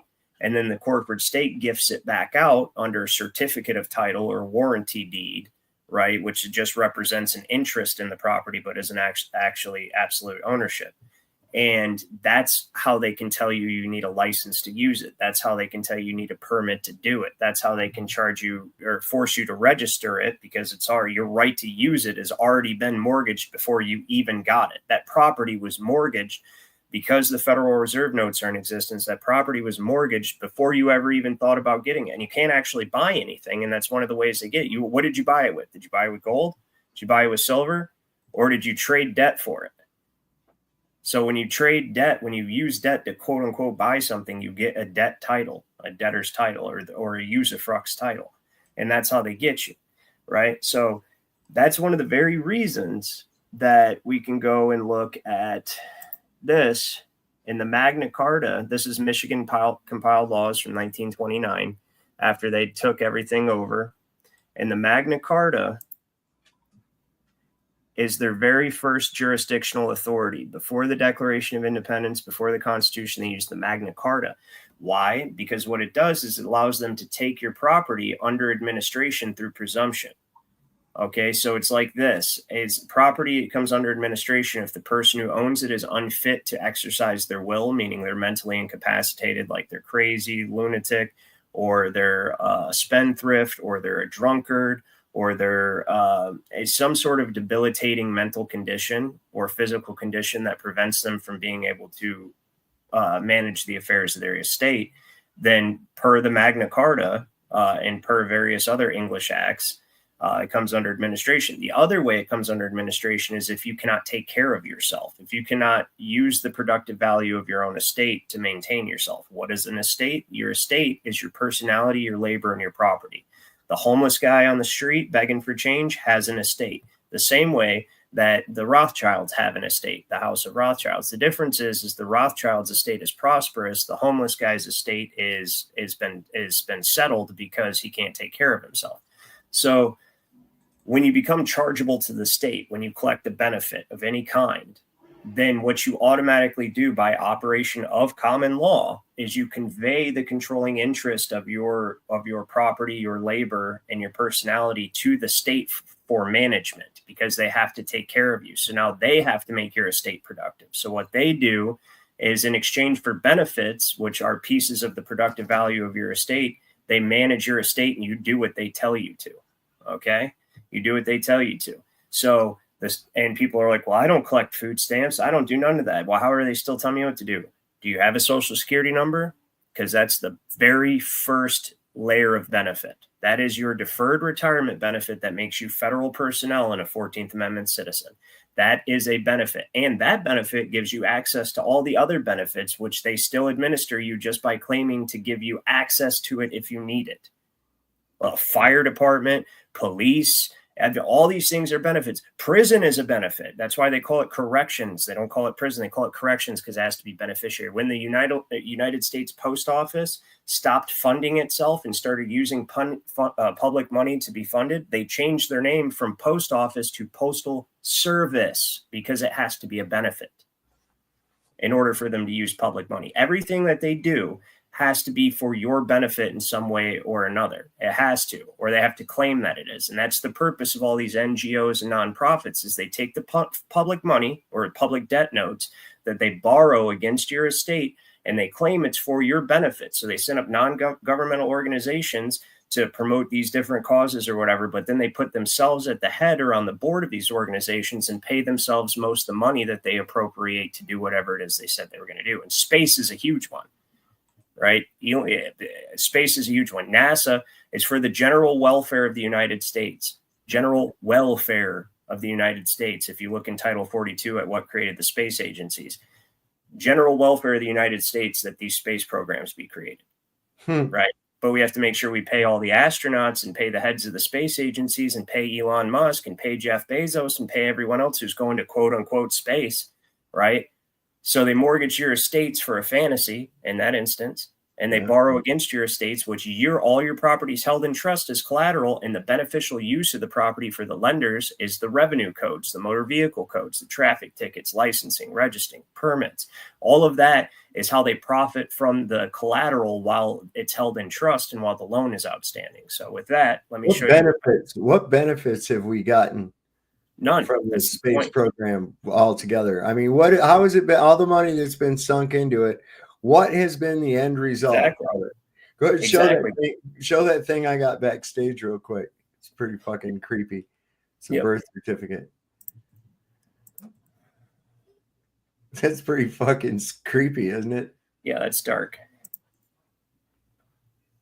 What's up, Hold the Line? Good to see you, man. I can't see what any of this shit down here says either. What is that? It looks like some fucking demonic symbolic language there. Oh, so pretty accurate then. Yeah. Well, it's pretty much, it's, that's accurate because it's basically capturing your soul. Your estate is the physical manifestation of your soul or your will, if you want to say. Right? Because property is the ultimate realization of your will. You will something to become yours to serve your will, right? Like in American law, a treatise on the American law of administration. Let me see if I can pull that up real quick. This is actually pretty cool. So he says that the sphere of the law is entirely spiritual because it works upon and through the will alone. And that is true. So a treatise on the American law. I've got so many books, dude. Holy shit. On the American. There it is. Okay. So we'll open this up. Whoops. Apparently I opened up on the wrong window. It's a big book, so bear with me. But we'll bring it right there. Should be open anytime now. It's like 1,000 pages. Come on, man. Open the fuck up. But anyways, this is an excellent book if you guys ever have the opportunity to read it and you're interested on how, because all the law right now that's going on is administrative law. That's what this whole paper is about, where it admits that the president and Congress acted as joint proxy settlers for the sovereign people, meaning they placed your estate, your property rights, your ability to labor and trust. The title of this document is The Fiduciary Foundations of Administrative Law. And every state, I don't care what state you live in the United States, adopted an Administrative Procedures Act between 1960 and 1970.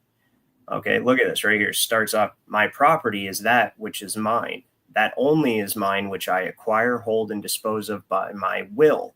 It is my will which determines the acquisition of a thing by me, whether originally by reducing to possession and thus making my property that which was no one's property before, or by contract, by which a thing becomes mine through the concurrence of my will with that of its former owner. This is a fantastic book, right?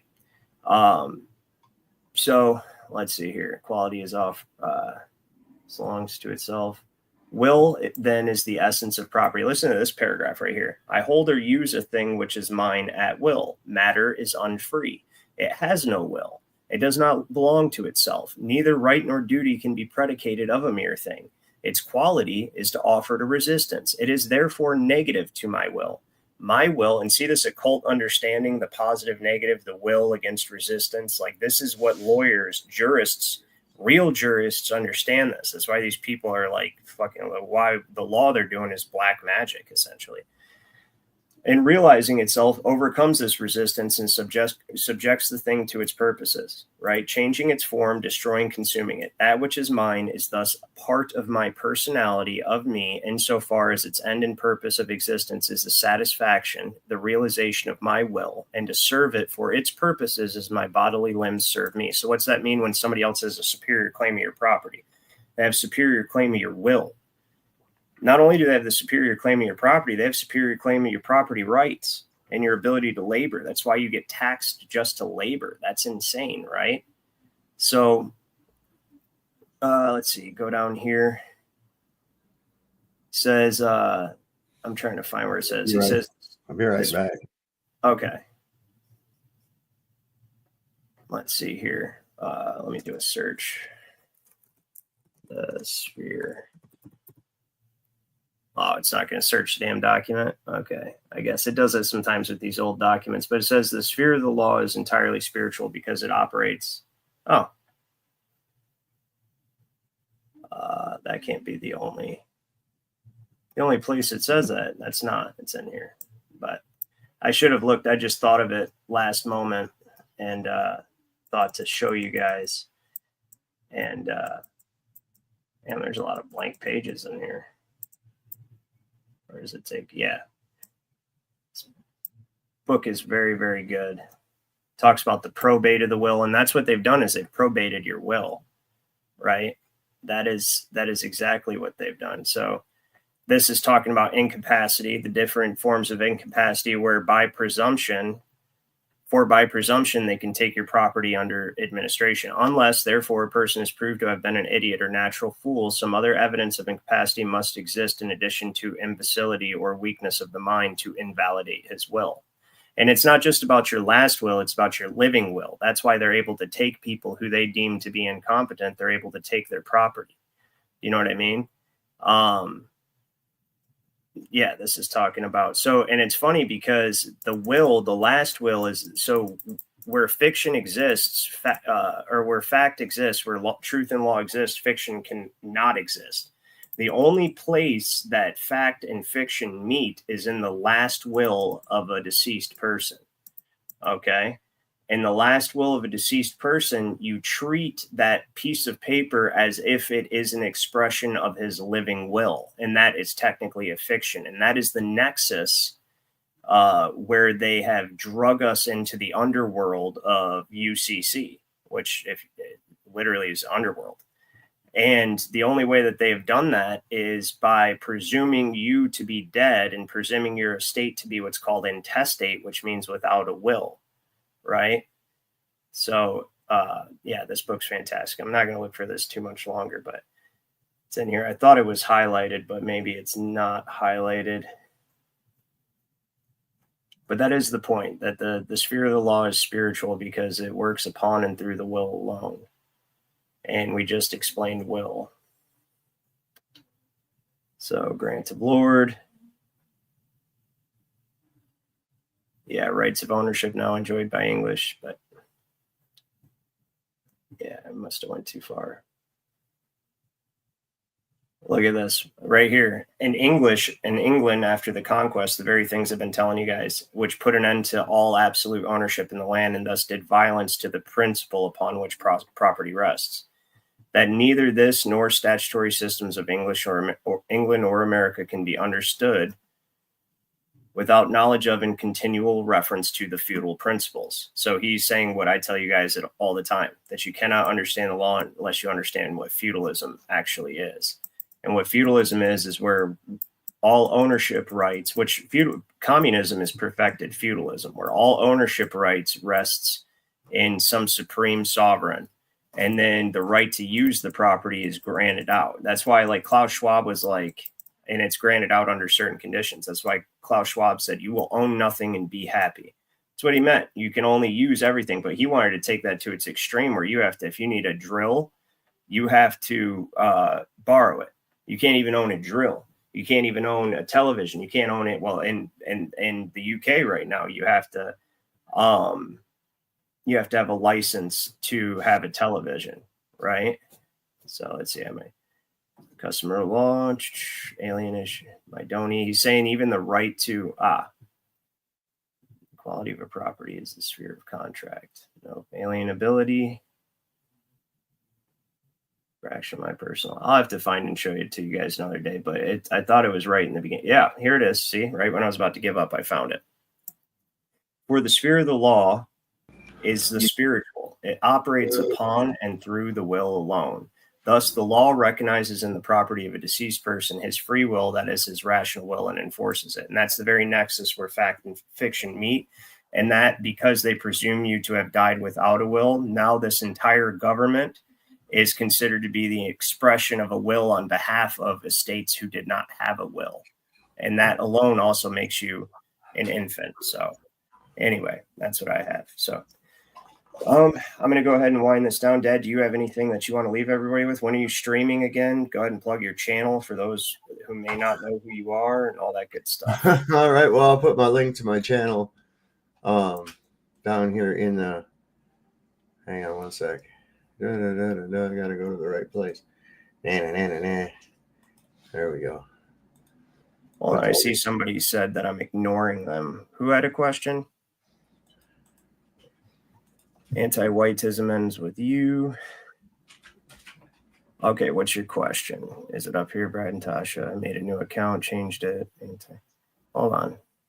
I'm looking for your question. Birth question, make it pass. I got you. Just subbed. Okay, hold on. You had a birth question. Let me see. I don't see a birth question on my end. East Coast, I'm not the host. Was it before or after you were talking about your show? Because I see dehydrated ice cream, Mylar. Yeah, I'm not seeing a question, brother. Oh, is there actually a way to reverse all of this stuff you're talking about? Oh, no, that's Brad and Tasha. Okay. No, that's not the question. Do you see a birth certificate question in the comments, Dad? I didn't see one. I wasn't really watching real hard, but I'm scrolling back up. Okay, here it is. Way up in there. Yeah. Okay. So so there's two. What if a father doesn't tell any governments about his children being born? Well, he has to know the law. Technically, that's the whole thing, is not registering your child. You have to know the law. And of course, you have to have some evidence of rebuttal to the presumptions on the public record in order to have standing in the first place. That's what I teach. That's what we do in the Juris Society is it's called a declaration. It's called a claim of title, declaration of standing, appointment of trustees, and standing orders for the same. It's basically a claim and a contract simultaneously. For them to enter into, but having that on the record gives you the standing to ever, because 14th Amendment citizenship is voluntary. It's not mandatory. That's McDonald v. State. I mean, that's I've proven that many times. You've got this real quick. Sorry, I'm only going to go for a second. I know I cut you off, Dad, but I do want to, this is actually a good question. I do want to address this real quick.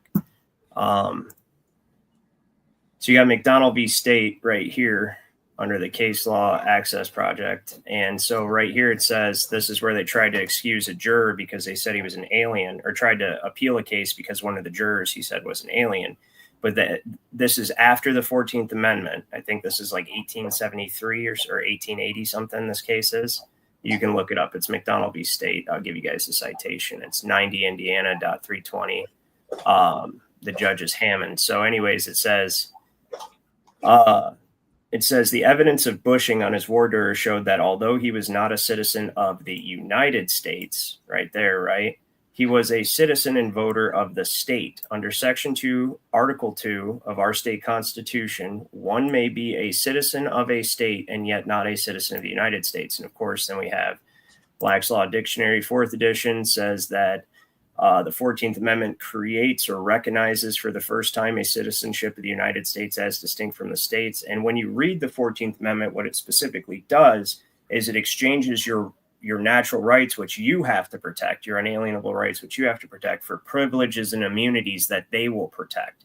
And by accepting that benefit of protection, you come under their administration. That's how they were able to mortgage the estates to create the fiduciary system of administrative law, right? Because they were able to settle the estates of the 14th Amendment citizens under their jurisdiction. But state citizens are never under their jurisdiction, never have been, as I showed in Long v. Rasmussen. So what you do is you revert yourself back to your original birthright citizenship, and then they can fuck off regarding your kids. But if you're still claiming to be a United States citizen, you're still doing what United States citizens do and acquiescing to their jurisdiction, then technically your children, especially if you're married and the state has an interest in the marriage, then your children are the productive fruit of that union of those two corporate or those two estates, those two entities. And the state has an interest in that productive value. And so they consider that child needs to be registered in the same way they want a 14th Amendment infant to register their vehicle, right? Because that's already been mortgaged. That child has already been mortgaged if you are a 14th Amendment citizen. Okay, so that's why you need to get that public rebuttal of standing on the record, or rebuttal of presumption on the record, and declare your standing, so that you have a ground to basically force them to expose them. They have to absolutely break the law to try to do anything beyond that, and they're not going to generally. So that's the answer to your question. If birth is maritime financial prior to children born, well, I don't know necessarily that birth. I mean, birth is a maritime financial term, but it's also an occult term when you look at it. Like, we're all in the waters of the Akash, right? The subtle fluid. What do you want to call it? Like, everything is water, even when you're on land, basically. It's like the spiritual waters. The aether is a form of fluid. It's a superfluid, basically, right? Superfluous form of matter that transmits energy. So they could have probably still used birth, but it's not the term that they use that makes the child a maritime product. What makes the child a maritime product is the delivery in the hospital, right, which is under maritime jurisdiction, and then also the registration. The registration of the child's birth is the most important. Hey, baby, I'll be out in a minute. Go ahead. Go out there. I'll be out in a minute. I know. I'll be out. Sorry, it's my daughter. Anyways, the registration, again, like, we go back to the property owners registering their property in the Doomsday Book, and that's what created the feudal system in England in the first place. When you register your child, you're literally giving that child over to the state to be used as chattel property and collateral, as chattel property to be used as collateral. So, all right, there. I wasn't ignoring your question. I just simply did not see it. Anyways, now back to my dad. What did you want to say before we close this out? I forgot, man. Sorry. No worries. You plugged your it's sovereign soul on your mind. I'm going to try to go on tomorrow. We'll see what happens, man. Trying to go on tomorrow. Okay. All right. Well, go ahead and give people your sound words of wisdom before we... don't forget that the Lord loves a working man. Don't trust Whitey. See your doctor and get rid of him, because he'll probably kill you. And if you hear the shot, it wasn't meant for you. That's true. All right, everybody. Have a great night. Thank you for tuning in. Right on.